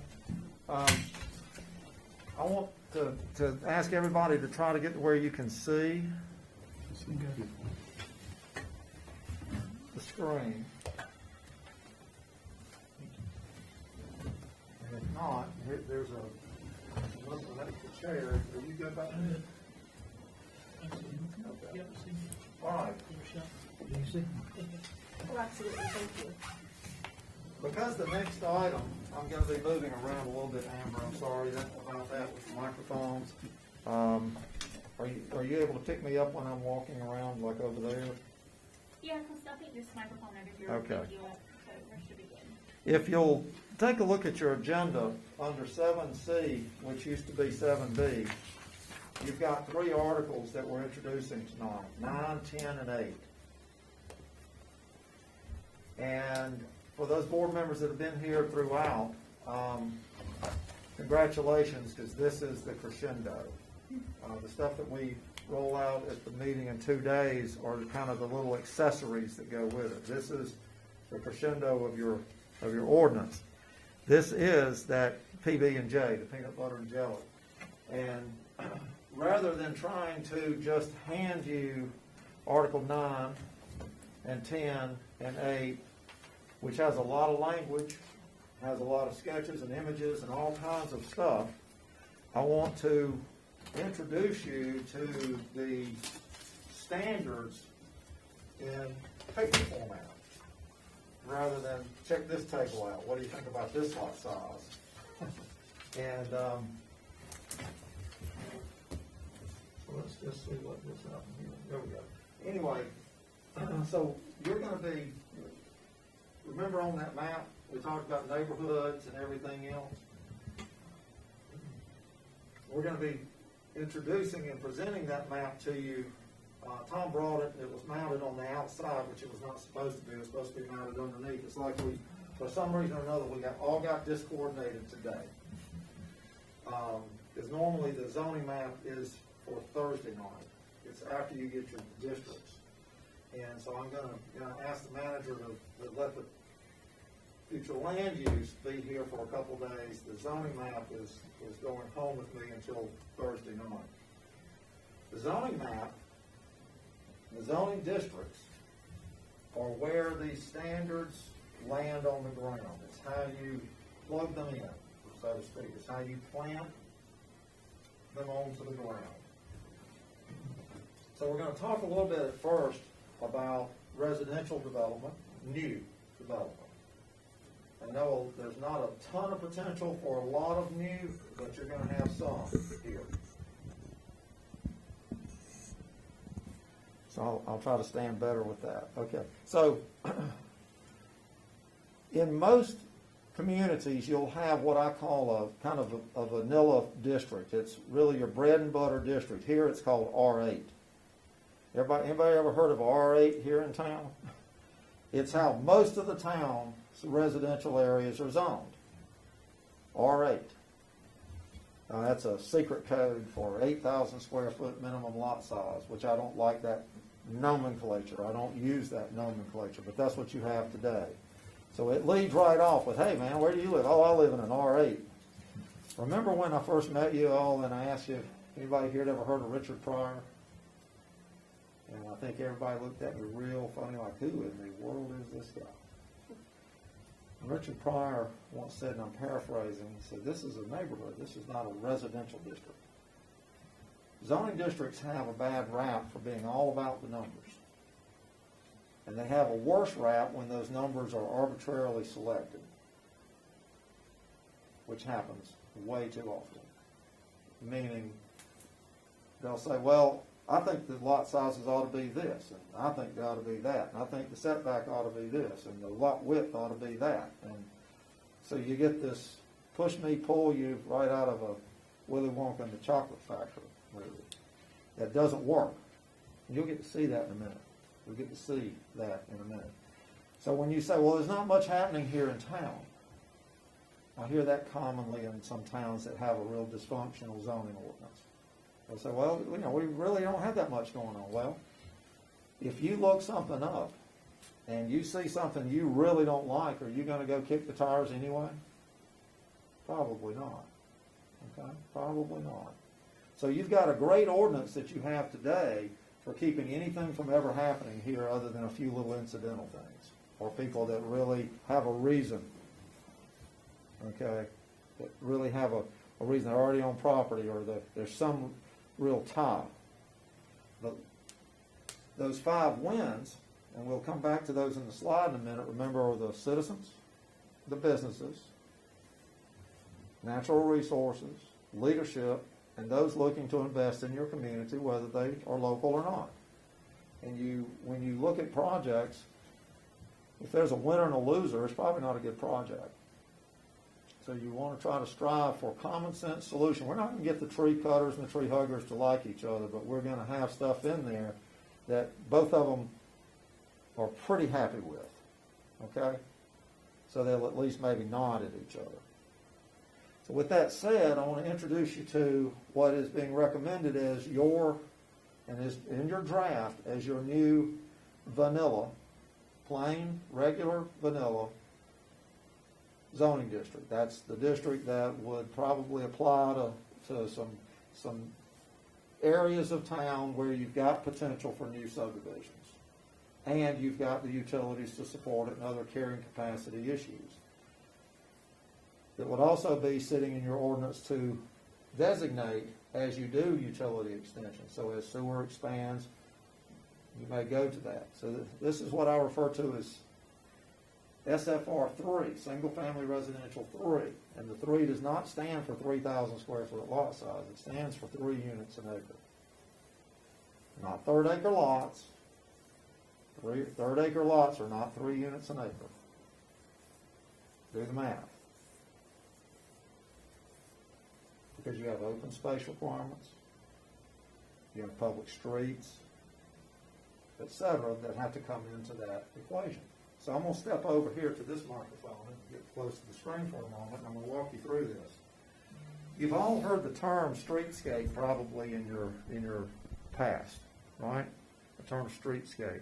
I'm going to give you an idea of what a streetscape is. A streetscape is a space that starts at the top of the buildings on one side, comes all the way down, comes all the way across to the other side of the street, and up the other side to the top of the buildings over there. So that space that looks like a goalpost at a football game, that is the streetscape.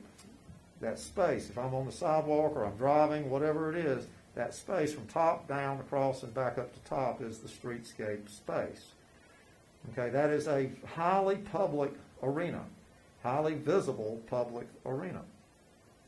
Everybody that moves around sees that space. That's the face of your community. That's the face of your neighborhood, the face of your street.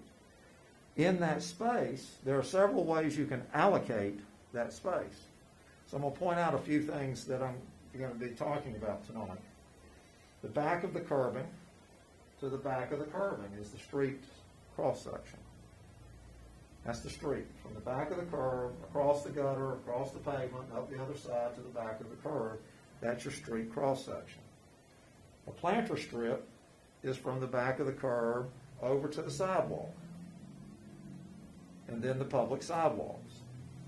Now, if you can see this little green pedestal box here for the telephone company, right there, there's a stake beside it that is the front property corner. That's also the street right-of-way, meaning from this side on the other side of the sidewalk to that side on the other side of the sidewalk, that's the public right-of-way. So I can drive down that street, I can walk down that sidewalk. That's a public right-of-way. Beyond that stake is somebody's front yard. Okay?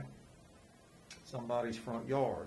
And then the building setback lines are measured to 2 points. One, from this front property line or right-of-way line to the conditioned space and to the parking space.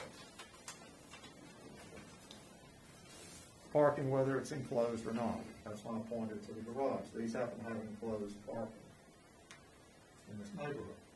So with that said, I'm going to kind of walk you through a couple of things real quick. Your current ordinance has a 50-foot or 45 in many cases foot right-of-way requirement. And then it has a 40-foot front yard setback. Which means the private yard space is bigger than the public street space, but the distance from the front of your house to the curb is not much different, because the streets are narrower. Okay, and the right-of-way is narrower, and the sidewalks are closer to the curb.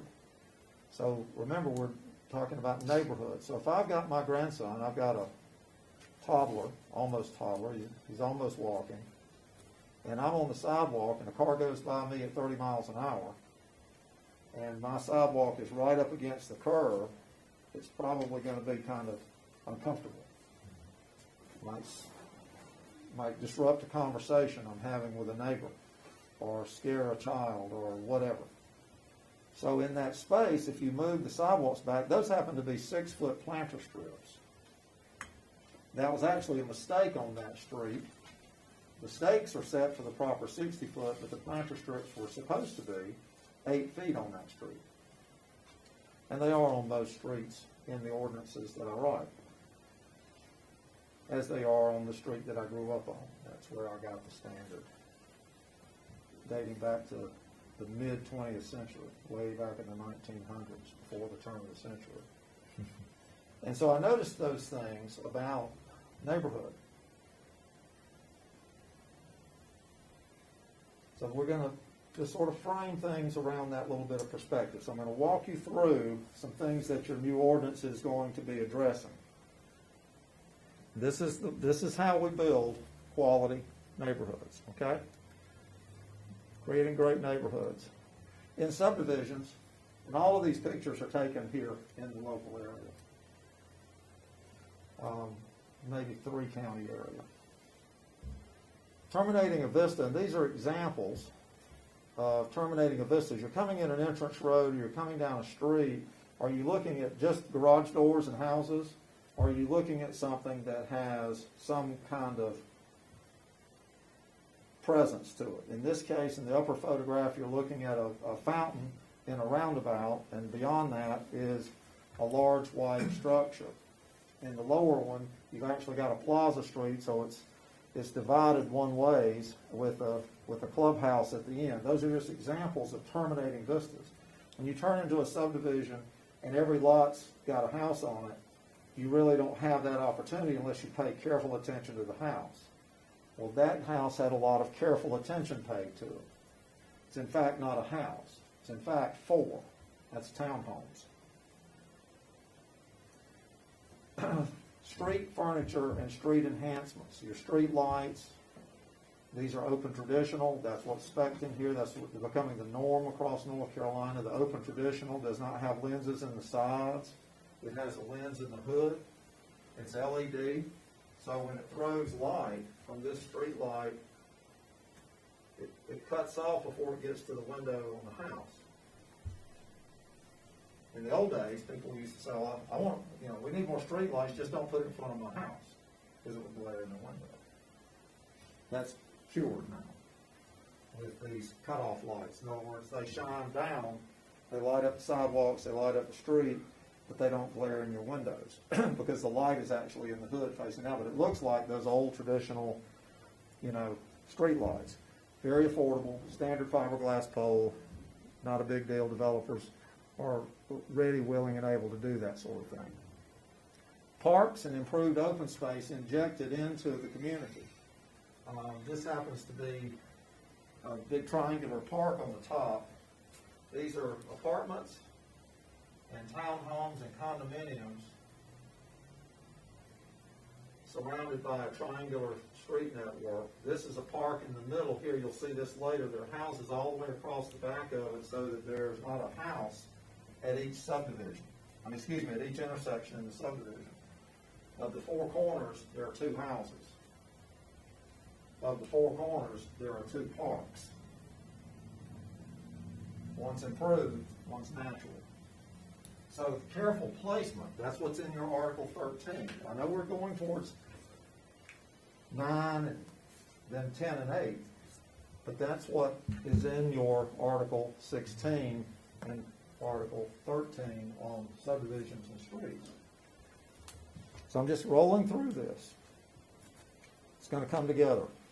The upper photograph is a greenway that cuts across blocks. It's open space that goes for 7 blocks and ends at a church. 7 blocks from where you're standing taking that photograph. You'll see the mail kiosk and things of that nature along the path. So that house actually sits on a corner. Three of the legs of the corner are streets. One of them is only pedestrian. That's a hard photograph to get with no people because it is constantly in action. The photograph at the bottom is an example of really poorly structured open space. Guess where the open space is? Is it the woods? No, that's somebody else's land. Most people might want to do a neighborhood there too. Is it this flat area down here? No, that's the building lots. The common open space is that slope with a retaining wall and a fence across the top, but you can't maintain it. That's why it looks so bad. So on the plat, it said open space. But can kids play there? No. Well, with a sled maybe. Snow, but generally speaking, it's problematic open space. So you have to pay attention to the quality of the open space. The open space in the top photograph is 20 feet wide. 20. About the width of this room, or less. The next thing I want to talk to you a little bit about is all this stuff is captured in language in the ordinance. If you'll notice, the railing on this house is level. But if you'll also notice, the curb and the sidewalk appear to be dropping down the hill from the right to the left. From the right to the left. So there's a cross slope in that area. Now this happens to be a higher density TMD zoning here at about 5 units, 5.5 units an acre. But I want you to see that because we're going somewhere with it. If you're not careful with your grading, that is the shaping of the land, the landscape itself. Landscape is not plants. Plants are a feature in landscape. Landscaping is scaping the land. It's shaping that land. It's sculpting that land with surfaces, treatments, plants, grasses, hard surfaces, pavers, whatever. So these are a little bit more extreme examples to make a point now. When you're doing cross slopes, the finished floor of the house is level, and the street is still going down the hill. Okay? The ground slopes away, so it can drain. These two photographs, the houses are almost 4 feet difference in floor elevations. If I'm in here, I'm standing where my feet are. If I'm in here, my hand would be up there. So there's that big a difference, but look at the yard. It's relatively gentle. Okay? It's actually very gentle. So that's what a byproduct of sensible grading. Lateral slopes slope away from the street like the lower photograph or towards the street like the upper photograph. Again, the same situation. You're managing the scaping of land. This photograph was taken this way for a reason because of the shadow line. Notice the shadow line has a little bit of a V shape to it.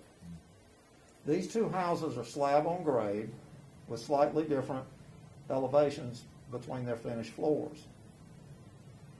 But because the building code requires a certain amount of slope if you're close to the floor elevation of a house to make sure that no water creates a problem, meaning the concrete is just a few inches above the grass, it results in these V ditches. Now, the interesting thing between this and this yard is that the V ditch is fairly pronounced. If you study it, you'll notice it's fairly pronounced, and here's not a great place to play. If I'm a kid, that's not my favorite place to play, but I'm gonna choose it over my backyard to see what happens to the ditch. It actually wraps around the house. So their backyard, you go out the back, off the patio, through the ditch, up the slope. So the quality of their backyard, not the size of the backyard, it's the quality of the backyard, is awful. So we have to pay attention to this when we're reviewing site plans. All the time I hear boards say, well, so-and-so builders, I don't like the way they do it. Well, we can't pick and choose builders and say, well, we don't like them, we do like them. We set standards. So all they had to do on this is put a little bit of elevation above grade, then they could have kept a gentle cross slope and avoided the V ditches and used what's called a stem wall, which is a decorative turn down of the concrete. In other words, it's a concrete slab on grade, but it might turn down for a couple of feet, and maybe you do a little bit of brickwork right there, and it would look fine. Then you've got a better yard. Okay? We're creating neighborhoods with this type of development. We're creating neighborhoods that are leading to a problem right now. Childhood obesity cost in 2020 the United States $14 billion. If you don't create good places for play, you're not creating good neighborhoods. Let's take it to an extreme. Look at the middle photograph.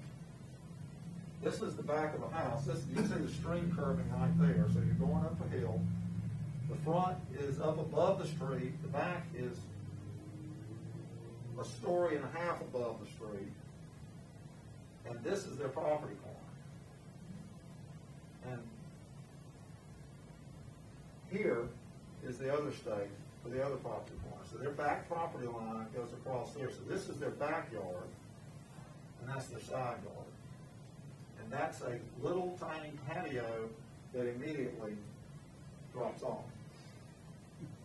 When people say, well, I don't like this builder or that builder, are you going to build track homes or are you not going to build? We can't say you can't build track homes. We don't want them to be inefficient, but we want them to pay attention to the detail. This is largely the result of the recession. Following the recession, there were, in Cabarrus County alone, I don't know Rowan County's numbers, but Cabarrus County had over 10,000 platted lots that were unbuilt, that had been platted by developers, and about 10,000 on paper that had been approved. Around 20,000 lots that were vested to go when the engines shut off. The developers all went under. The developers were largely individuals that put together teams, bought property, speculated on that property, and created lots, okay, and sold those lots to builders. By 2016, the lot inventory generally, 15, 16, depending on the county you were in, had run out. But the developers were all gone, pretty much. Developers were not the home builders. They were people that bought land, had the design work done, and created the lots that they could sell to home builders, so they might have 3 or 4 builders working in one neighborhood. They all went away because the Dodd-Frank Act said speculative investment was too risky for the banks. Creating lots on the speculation of selling them to builders was speculative investment. You could get a loan all day long to buy a house, but could you get a loan to go buy 100 acres and put in water, sewer, streets, and all the other utilities on the hope that you're going to sell the lots? No. That went away. So the builders were booming, but the developers were gone. So starting in about 2015-16, a lot of the builders started self-developing, but they were sticking with their housing product that they were experts in. Where they had to learn was in site development. And what you're seeing out there is a reflection of generally a lack of experience in site development. But towns are getting stuck with this stuff left and right. Right after the new ordinance went into effect in Stallings about 2 years ago, Lynn Hare, the town planner, called me and said they had she remembered this picture. She said, I've got a project and the contours look like it. I just want you to look at it. They look like it's going to result in this. Will you look at it? So she sent me the drawing. I looked at it, and the contour map has the little grading lines. I said, absolutely. It's going to be steeper than this. It's ridiculous. And so I said, that's where the standards are in your ordinance for this and this and that. So they worked with the developer, got them to correct their grading, and got them to work with the land more carefully, and boom, nice neighborhood. That's what's in the language of your ordinance, is standards so that you're not going to see this end result in these tract-built neighborhoods. Nothing against tract builders, except they don't do the landscape justice. They do a great house, but not the land itself. So we had to create more standards for that. We're going after the 5 wins, remember that. We're looking for everybody to come out ahead, okay? Now, I'm going to blow this up in just a moment, but before I do that, I want to walk you through a little bit about what you're looking at now. This is your existing ordinance right here on the left. This is what's in your draft. For those of you who have flipped through your Article 8, that's page 10 in Article 8. And this is what's in your current zoning ordinance. Okay? I say UDO's zoning ordinance. Now,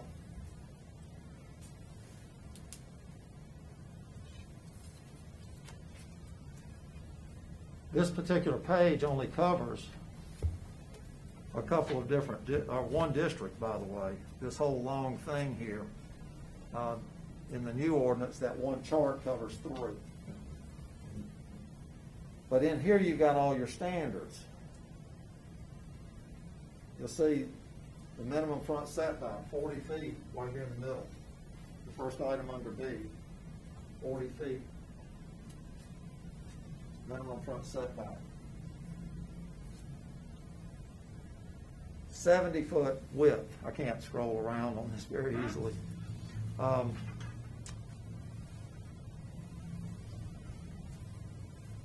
70-foot width and a number of other things. So what we do is we test them. We test the districts, and that's what this is. Now, we're looking at the blue. My R8 in the left over there is in blue, so we're going to be looking at the blue in the sheet on the left because we found some problems. Your current ordinance says, it tells, but it lies.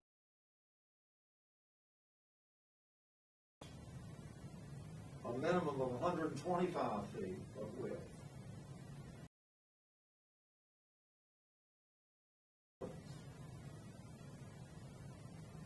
That's also a lot. Because if you look further elsewhere in the ordinance, it tells you that you have to have a block that's backing up to each other. Those lots can't be 125 because then the block would be too short. If I'm developing a new subdivision, I'm building this grid of streets. So your R8, most of your town is zoned at just under 4 units per acre. That's what the law says. If I'm a developer and I call and I ask a few questions, I might go out and put property under contract, and then I find out it's not going to work. So then I turn to your town staff and your leaders and your planning board members and anybody that will listen and say, "You're killing me. You're killing me. You're killing me. I can't. They told me this. I put the land under contract, and then I had my engineer get started, and they can't make it work. You're killing me here." But if we dig down to the red numbers, we find that it's even worse. Your 8,000 square foot lot size minimum, when you back in the map on the lot depth, and then you've got in another hidden place, you've got a lot to width ratio, 40%. The width has to be at least 40% of the depth. Well, if I'm now requiring it to be 200 feet deep in interior blocks, so it's now up to 80 feet wide. So the ordinance has now lied to me 4 times in 4 questions. The current ordinance. So I'm gone. I'm the developer, I'm done. I'm out of here. This is crazy stuff. It's crazy stuff. Incidentally, when I run these blue numbers that are not truthful, I end up with a fairly attractive $15,780 lot development cost using the same street cross-section and cost between the new and the old. That means sidewalks, both 5-foot sidewalks, both, a certain amount of pavement, both water, both sewer, all that. So it looks like it's more attractive.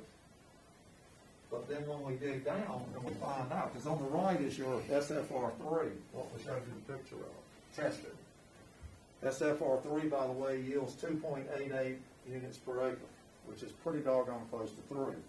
So if I buy a property on speculation for 3 units an acre, at such and such dollars an acre for 40 or 60 or 80 acres, at the end of the day, the engineer is going to come back to me and say, yeah, we got you 288 lots per 100 acres.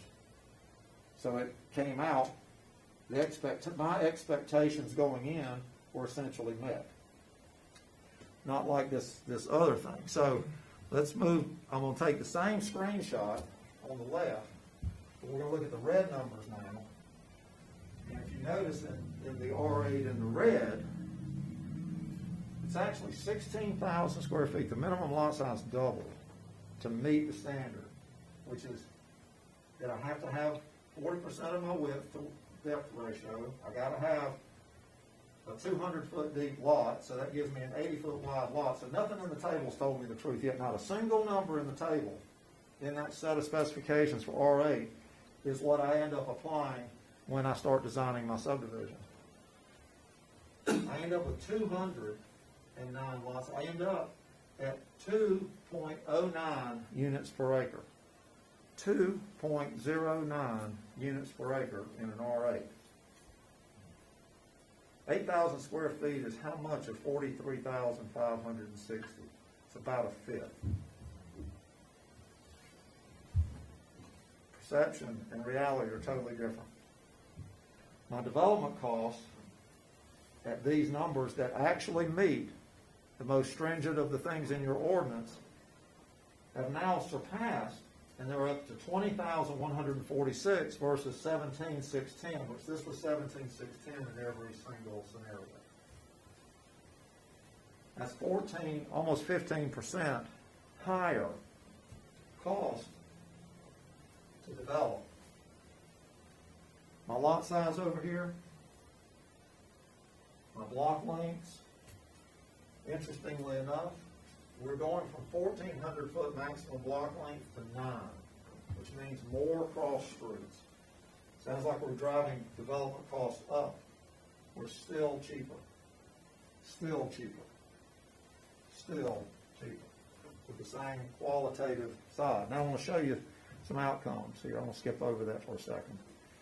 Now this I'm using an R12 for comparison for a reason. An R12, kind of a generic R12 that I made up because you say 8, but it turns out to be 16, so let's average that out, and that's 12.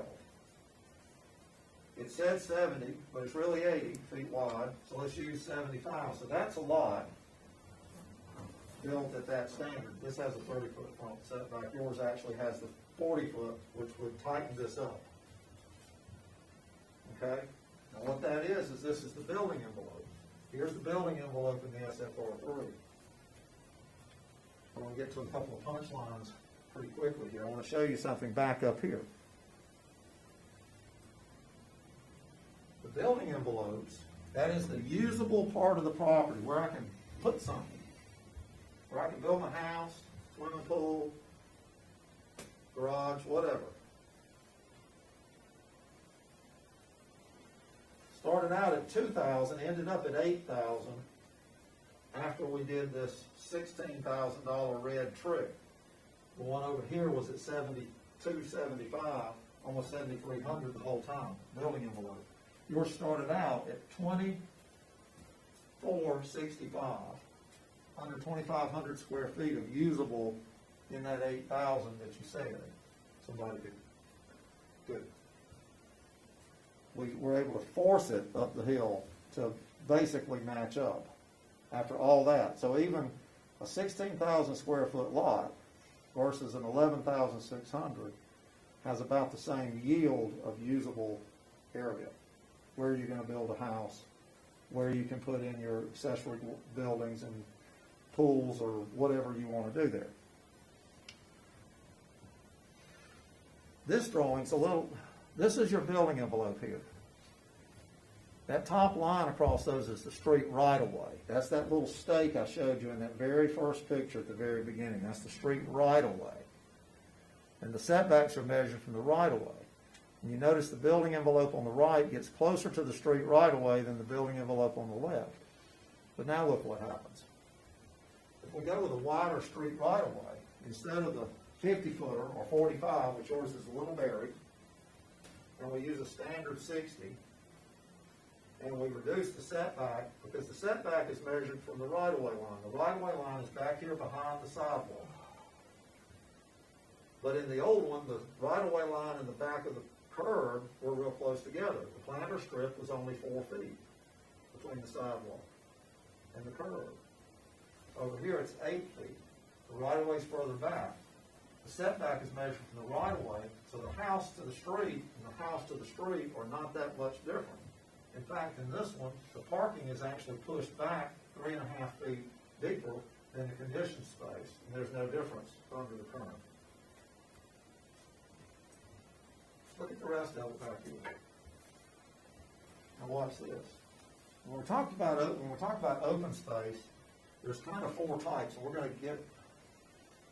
We talked about open space before. Public open space and private open space. Public open space, or even shared open space, could be a park, it could be any number of things. Private open space is what we'll call our backyard. We're not going to call the side yard. We're just going to talk about the back, from the back of the house out. Forget about the sides. So we take a bunch of R12, which is this average between your R8 and your actual 16. This is what you end up with at 12. And if you look at the street down the middle, this is a 1,400-foot long block. And you've got 32, I think is what we get there, 32 homes, whether you're looking face to face, or if you come down here where they're facing the street, back to back. Whether you measure a block as inside the boundaries of the street or both sides of the street, because different people visualize a block a little differently, it's 32. In the SFR3, it's 30. Okay? 900-foot long block. So it's a lot easier for the kids and grandparents to walk around and go see neighbors and everything else rather than over a quarter of a mile between intersections. When we compare the two, what we find is that the quality space dramatically changes. 32 versus 30 in a block, almost 9 acres in a block with its back-to-back top, almost 9 acres, almost 8 acres, 7.5 acres down here. So 9 acres to make a block here, 7.5 acres to make a block here. But look what happens to the private open space. What do I call that? The backyard. The backyard in the R12, which is this hybrid 816 that you kind of have here, it's under 4 acres. It's 3.83 acres is this cumulative area of backyard. Now, anybody here, remember I asked this question in the beginning, I'll ask it again because I've got some new members. Anybody here ever been 8 years old before? Okay. This is your world if you're 8 years old. This is the universe. Not till you maybe 10 or you getting out across the street and a couple more blocks away. But this is your universe right here if you're 8 years old. And this one right here, it is 11% bigger, more backyard space, 11% more backyard space on 30 homes rather than 32 more.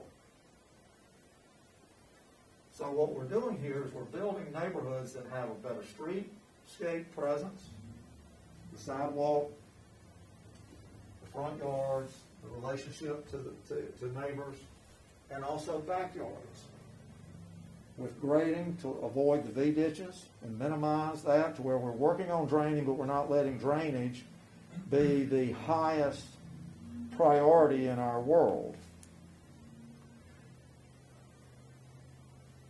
That's how we do this. And we create quality space, quality neighborhoods, quality private yards, quality infrastructure. That's a SFR4 test. Now, this is something I want to show you. In your ordinance, in Article 8, we're going to talk about a thing called traditional neighborhoods, traditional neighborhood development as an option. That's in your Article 8 as an overlay district. You don't want to go out and zone anything just right out of the chute for that, new property. You want to leave that in an overlay district. The applicant applies for it and therefore agrees to all the higher standards. That's where you can raise some of the density, but you trade density for quality. You don't just give them more density because they come in here and beat up the council on the public hearing night. You don't just give them more density. You want to do more density, give us more quality. When you go to places that you think are kind of interesting that have been more dense, but you found they pulled it off well, that's not an accident. It's through foresight and design. So I want to point out something here though, open space. In that open space article, remember when we went through that a while back, Article 21? And we had the plazas, and we had the forecourts, and we had the parks, and we had the greenways and all that. This is one of the greenways. This is a plaza through the middle. Two-way streets with on-street parking. Small park, large natural park, and a forecourt. That's 5 of the 6 types that are in your new standards now. That's built. That's real.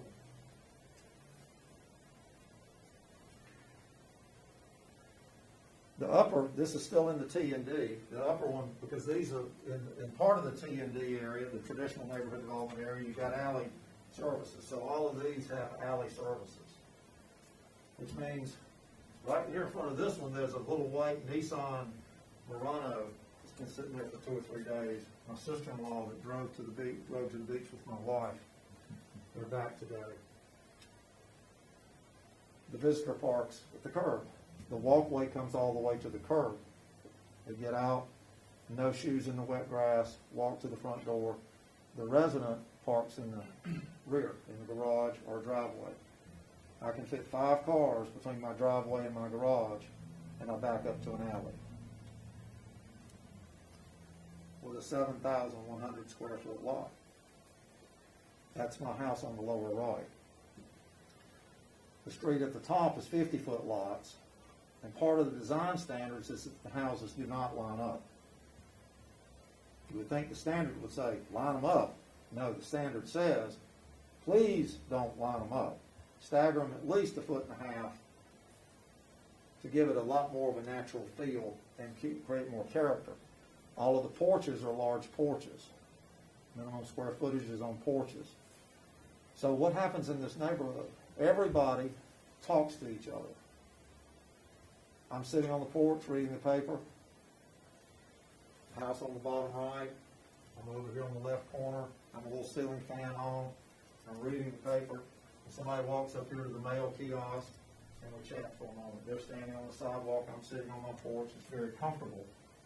If I read off the numbers of the setbacks, that people would go, oh, Lord, no, we couldn't do that. Well, you can't apply those kinds of solutions to conventional scenarios. This is only for these T&Ds, these traditional neighborhood developments.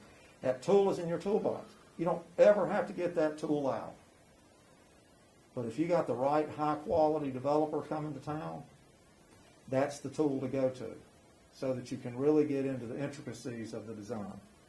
So your standard vanilla districts are going to yield a pretty good result. But when somebody says that we want more than 3 units an acre,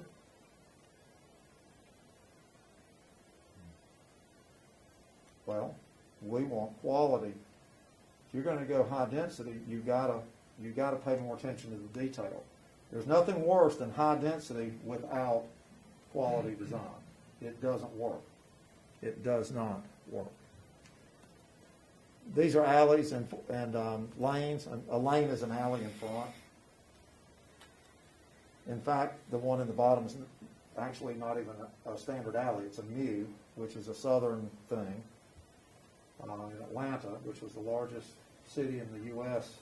in the South for many, many years, up north, your carriage house was out back, then you got to the alley. No big deal. In Atlanta, those horses got to smelling a little bit more in the summertime, so you put the carriage house on the other side of the alley. So the alley went through your backyard, not at the rear of your backyard.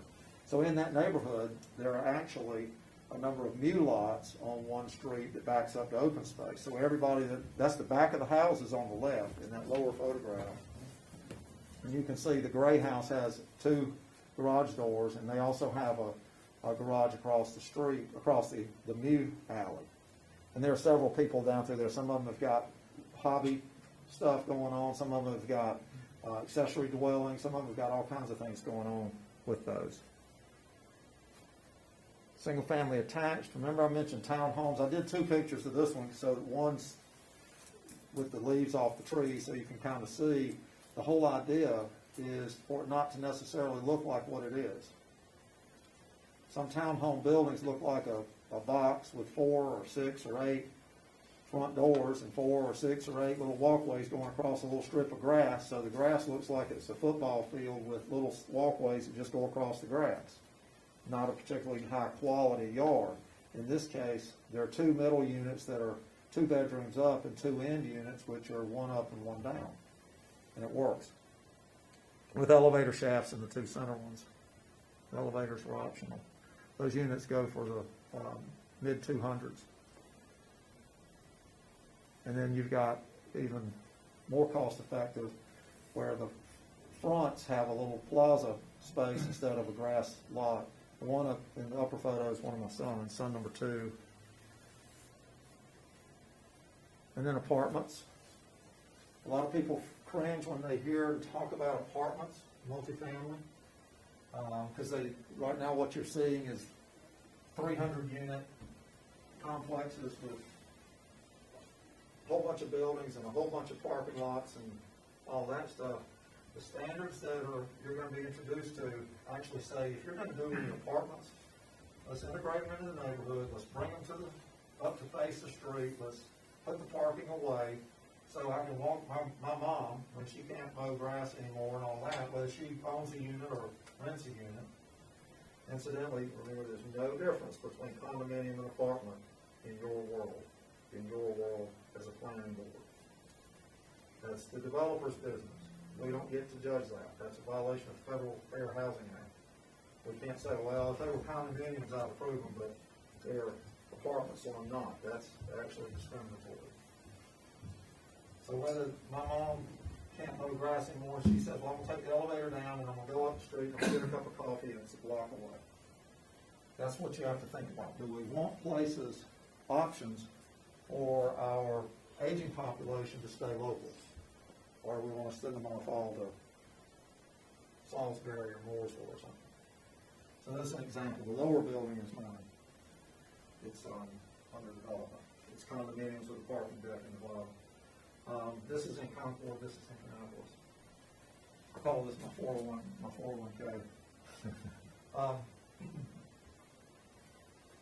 So that's just to give you some food for thought. Now, something else about this is to set limits on how many apartments, multifamily, you can do without breaking it up with public streets, for example. And the standards that you're going to see tonight break that up at 72. So it basically integrates them in. You have to create public streets, not just some big parking lot with apartments all around it, and it's this enclave that doesn't really tie into the community. Make it part of the community. I grew up with an apartment building at the top of my street, at the next street corner. It had 8 units, so it's kind of like the one on the top. That top one has 24, which is plenty big enough. And then you get into different types of shop front buildings. This building actually has 4 stories. You only see 3. If you look closely in the upper right, you can tell there's a 4th story up there. It's got a lot of outdoor space, and then another townhouse type unit up there, penthouse type unit up there. And then your highway type, this is the kind of stuff we'd see for a larger employer on 29 or something like that. And then your civic type stuff. Don't anybody get excited now. I know some people in the room have had a lot to do with this. He's staying quiet over there. He built those buildings. So that is an introduction to form, to function, to neighborhood building, to streetscapes, and things of that nature. So, with that said, I am going to let this just sit for just a second. And, well, actually, let me go back to a particular slide.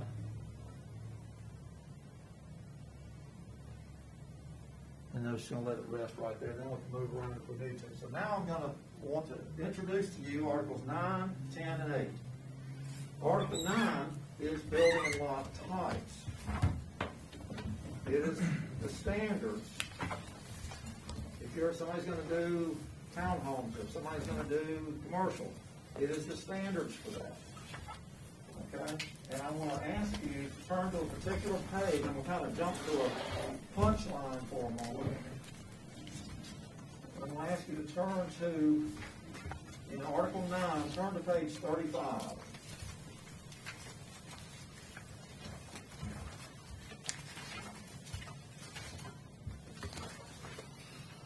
I use photographs, just like in the sign ordinance. In the real Article 17, we use a lot of photographs to help. You'll see that photograph at the bottom of page 35. Anybody know right off the top of your head what that is, except for the architects in the room? Sorry. Didn't want you to get too far ahead of me. Okay, now it's open for anybody. What is that? Looks like it's got a combination of things going on, doesn't it? That's retail. That's a Walmart. That is one Walmart.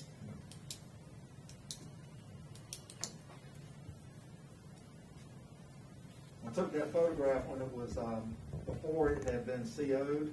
I was right at it and happened to be able to get that. Like I said, all these photographs are local. It looks like a movie theater entrance with a couple of shops and a little thing with some green awnings up on the second story, like it might have some offices up there and all that. That is called anti-monotony standards. Anti-monotony. In other words, it's not just some big old flat, gigantic box with a little door in it.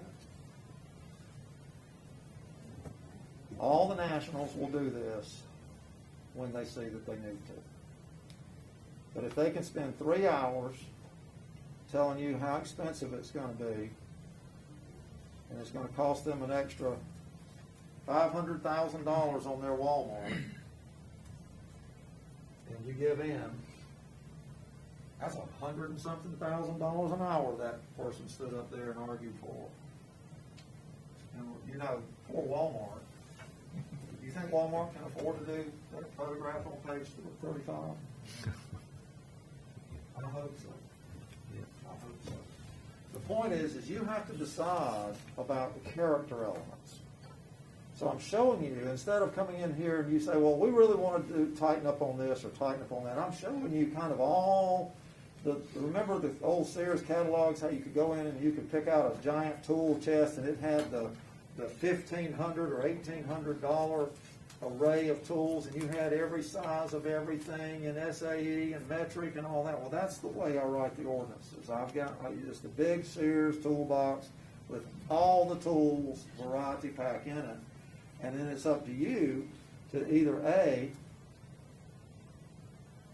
push them back, or B, keep them and just use them when the opportunity presents itself. Because none of them apply until that presents itself. And I'm gonna give you an example of I want to kind of head off some things now. When you're talking about most of your commercial developers, they're not gonna have any problems with this stuff. They might moan about it a little bit, but they generally won't have any problems with it at the end of the day. Some of them, in fact, we had this happen recently in eastern North Carolina, I'm not gonna name any jurisdictions, where a major employer was nervous about going into the local jurisdiction because they were real close to the county, to the line where they would be, the edge of the town's jurisdiction. And the county didn't have any standards. And they chose not to bring those jobs to that county. Because the town had decent standards, but right beside them, they were nervous about that. They didn't want to go in with their investment. And that town lost those good paying jobs because of the county's perception that, well, we don't want to put any standards out there. Well, I got news for you. Most of the investment on these larger projects like that is got that factored in now. Most of your site selection consultants are going to click on your website and they're going to look and they're going to find what they find, and they're going to either be here or they're going to be gone pretty quick. Usually, you never know they click on you, and they usually make a decision to stay on the website or leave the website in under 5 minutes. So it depends on what you want to attract here. And so my job is to present you with the gravy bowl. Okay, the ragu. It's all in there. So I want you to take this and look through it. It breaks them down by building and lot type. Now, there's not a ton of extra standards on an individual house. There's a ton of extra standards on an individual house when you go into the TMD overlay. Okay? So as you read through that single family detached, it's got some basic stuff. And then it says the next group of standards is only in that big overlay where it really gets in. Townhome, apartment, whatever, condominium, commercial, all that stuff, is the standards would apply regardless of the project. Wherever that building is eligible to be built, commercial in the commercial area would be built to a certain standard. Okay? So that's what 9 is about. That's what 9 is about. It is those detailed little standards that are intended to give you quality neighborhoods and quality built places. Okay? Article 10, which is the next one in the list, it is exactly the opposite of 9. It is a list of standards. So let me sort of tell you what it means before you get too deep in it. It's divided into 2 groupings. Area 10.1 and Area 10.2 in there, which is about half of the article. 10.1 are uses, let's say a car wash. I'm just going to, anybody here in the car wash business, I'm not trying to pick on car washes. I'm just going to use it as an example because there's a reason to. Some uses, some types of uses carry with them immediate concerns that people have. So imagine a modern day self-service car wash, which most are. You pull into the gas station, at the pump, you're buying gas, you choose to get the car wash, and after you do that, you pull around to the back or the side.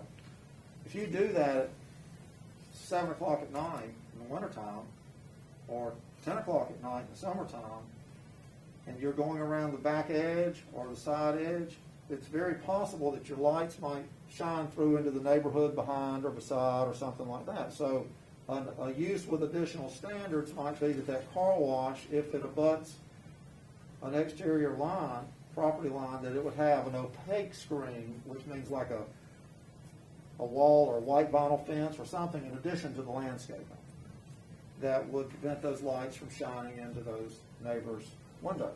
So that's an example of a fairly standard use, but one that needs maybe just a little extra dash of salt to make it just right. So we already know what most of those are.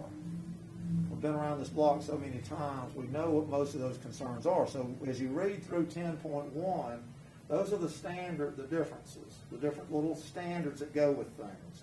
We go with usual things, okay? Usual, not really controversial, but might raise a little concern from time to time. So that's what those are. And it's easy to find those when we get to the use table because it calls them out. You look up car wash, it'll say 10.1 dash, whatever that is, 8 or 9, something like that. It's right in the table with a little S beside it. It stands for, or A, it stands for additional standards.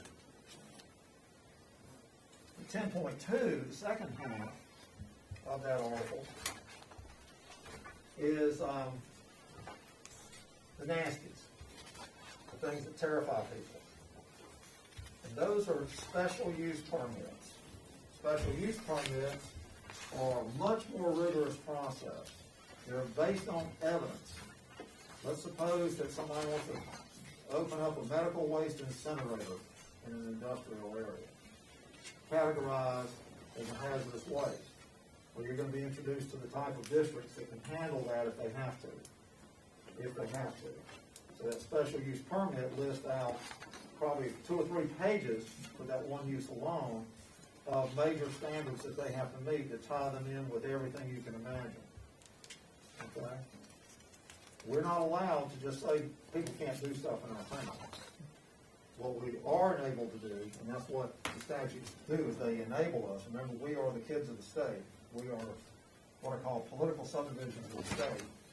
So we're given permission to manage development by the state and to set standards for it. If you don't set standards, and then one day a project like that comes to town, and everybody comes to the board meeting and starts yelling and screaming at the board, the mayor, and promises to vote them out of office and everything else because they approved it, they don't have a choice. If the property's zoned industrial or whatever and it allows for industrial, and unless it spells out those details, it's a right that property owner has. So there's a balance to property rights. Everybody wants freedoms until it's going to affect their backyard. So the balance in property rights is that we respect the property rights of the owner that's trying to use their property and develop it, but we don't throw the property rights of the people that live next door to it under the bus either. Okay? So it's a balancing act. That's why I say I'm right down the middle of this road with these standards. It's not the tree huggers win and the tree cutters lose. It's a balance between the two. So, with that said, everything in the table that's scary, the scary stuff, the nasty or scary stuff, we'll start out with a S for special use permit and 10.2 dash something, which will take you right to it, cell towers. Okay? Another example. Something people get all worked up over. Okay? So it's in there. Horses. Well, I got 5 acres. I just want to do a little thing. I'll have 3 horses. And everybody shows up, right? So we spell it out. If you're going to do this, how does it work? And so that doesn't mean everybody can do everything. It just means if you're in the right district and you can meet the right standards and you've got those privileges, then there's a way that you can make that work. Now, that's how that works. And you're going to get introduced to those tables on Thursday. They're big ledger sheet tables, and I'm going to bring you all a little wooden ruler to make those tables a little easier. When somebody's using this online from the town's website, it'll be very easy for them to track. But for you and your notebooks, I want you to be able to open those sheets up and look at how that works. The third category in those use tables is stuff that's just a use by right. Okay? A restaurant in a Highway 29 business district, knock yourself out, meet the regular standards, and go to work. Okay? So you'll have 3 things: special use permits, uses with additional standards, and uses that are listed by right. So that brings us to the crescendo, which is Article 8. Article 8 creates a menagerie of districts. Those are the things that stick to the ground and and most of the standards relate, or many of the standards relate to those districts, predominantly dimensional standards and use standards. So on the first page, we create a menu of primary districts. That's your single-family residential, et cetera, on down the line. Okay? And then at the bottom of the page, you'll see a list of overlay districts. Overlay districts sit on top of a primary district. So we might have some SFR3, this stuff right here.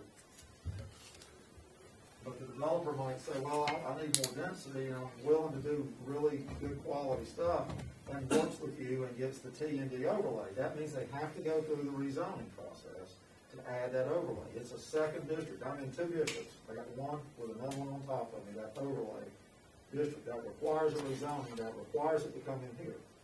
If something's zoned SFR3, and they're just gonna build normal, all they gotta do is submit their plans, meet all the standards, get their approval, and go to work. They don't come in here to you, except for input.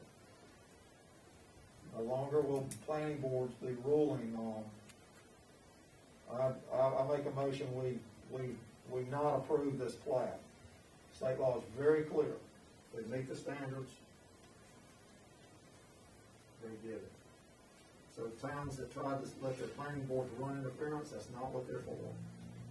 And there are lawyers sitting out there right now watching this stuff. Because part of 160D, a very serious part of 160D, makes fees, all court fees. That's lawyers, expert witnesses, time, interest costs, attorney fees, whatever, automatic. No longer is it a battle in the courtroom, and at the end of the battle, the winner petitions the judge to award fees and costs, and the judge says, I'm tired of hearing all this stuff, I'm ready to go home, y'all just go home, pay your own attorneys. That's no longer the case. Now it's automatic. You know what that means? That means now we're gonna get the TV commercials. If you had your zoning permit approved today, call 1-800-AT-LAW, you know, because there's money, there's automatically money now. And there's a bunch of clear stuff in 160D that says rezoning's consistent with plans. It says approval is consistent with standards written in the ordinances. So you guys get to be the visionaries. You no longer should be a regulatory type of role, sitting back here and deciding winners and losers. That's not the role of the planning board anymore. It's the visionary for the town, which is where they should have been all along. And let the ordinance do the heavy lifting. If you don't want an area to have 3 unit per acre subdivisions, don't zone it SFR3. Zone it SFR1 or SFR2 or agricultural or something else. Once you've made the zoning decision, once you put it on the map and you approve it and adopt it, those are rights that those people have. That's what they are. They're rights that those people have. So set the standards and let the ordinance do the talking. Okay? So that, folks, concludes my introduction of 9, 10, and 8. In 2 days, you'll get a copy of the map, and you'll get your little tables. You'll get a couple of other loose accessories that come free with the ordinance, like a little technical manual and a consistency statement, just little things that get tied in with it. But now you have all of it in your possession, with the exception of the accessory package. You have done a remarkable amount of work in an incredibly short amount of time. An incredibly short amount of time. So my hat's off to you. I know it's a lot, but this will put you in position to be right up there with the other communities that are succeeding, that are doing what they want to do. The best place to control it is on that map. Don't zone something SFR3 and then say, well, we're not going to approve that subdivision. Sorry. If they meet the standards that are written into the ordinance. The ordinance is a local law. Okay? That's why this is so important for your property owners and for your people that live here today, and for the businesses, for the people that will live here tomorrow, for the environmental resources that you need to protect. Remember, this is for the new folks, mostly. the new standards, and I skipped over that slide a little while ago, when I was talking really about some lot stuff, but your new stuff will put an end to, running the property line all the way out. If you look at the subdivision on the left, they just ran the property line all the way back to a creek. They were just throwing the property away, whatever was left. They were just spoiling that property. They ran it to the creek. This blue area is the 100-year floodplain. I know that says 100 here, but it's talking about that. This one's the 500 out here. The blue is the regulated floodplain under the National Federal Flood Insurance Program. Okay? And in these communities where they would run it all the way out, federal law says that if you have a mortgage, you are required to buy flood insurance if this 100-year regulated floodplain touches your property. Now, they will assess the risk in every house, but you have to have it. So this doesn't set these people up for success. So if we say, well, we're just gonna stop back here, we're not gonna go all the way out there, we're gonna let that be part of the common open space, natural area. Now, we suddenly don't, none of these have to buy it. So in the subdivision section, Article 16, it says that the building lot lines, it's not talking about dividing your farm. I got 100 acres and I'm gonna split it between my 5 kids and they all get 20 acres. Yeah, you can run the line down to the creek. But when you're talking about building paths, building lots, okay, and the ordinance is clear about that. Don't run them all the way out into those areas, because there's 3 things that tend to happen out here. One's the floodway and the floodplain, regulated. The other is you're more apt to run into what's called a stream buffer along the creek that's required by federal law, U.S. Army Corps of Engineers, and also potentially encounter wetland areas, which are certain plant situations. So with those 3 things being automatic exactions, meaning the lot line doesn't go into those 3, now if I buy this new house and I'm sitting out here with my lovely bride and our 2 little children, and I say, what, Sharon, those pink corners back there, those pink flags, that's the back of our property. I wonder why they didn't clear all that out down there. We could go down there and clear all that out, put a little play area down there for the kids. If I buy this property, I'm going to feel like I have the right to the quiet enjoyment of my property. And these pink flags, which pink is incidentally, when you see that flag, and that usually means property corner or property line, I'm going to expect that I can use that. I'm going to get a good deal at Lowe's, and I'm going to have a fence put in all down around it, all that stuff. I'm going to clear it out. I'm going to do all these things. If you go check the plat on this subdivision, I'll bet you $100 right now. The plat says no disturb buffer on the plat. Because the town's old ordinance said, identify undisturbed buffer areas on plats. Well, when's the last time you were in Lowe's or Home Depot, saw a great deal on something like a little outbuilding or a fence deal or something like that, and whip that plat out of your pocket to make sure everything was good? People don't refer to those things. So let's do it this way. Can the kids still play back here? Absolutely. They might trounce down some of those blackberry lines and everything else, but I'm going to take pride in the part that I own, and I'm going to let the common area be a common area. So we're setting people up for success. That's the whole idea of this, to reduce to help people meet the expectations, whether you're the developer trying to calculate the yield on your project, whether you're a homeowner who wants to be able to go out there and do the thing in their backyard, whether you're a little kid that wants to be able to, swing from a tree and play ball or whatever. That's what we're doing this for. Thank you. Good, thank you. Thank you. Well, thank you very much. I appreciate you taking us through this journey, because this has been an education for me. I can safely say that.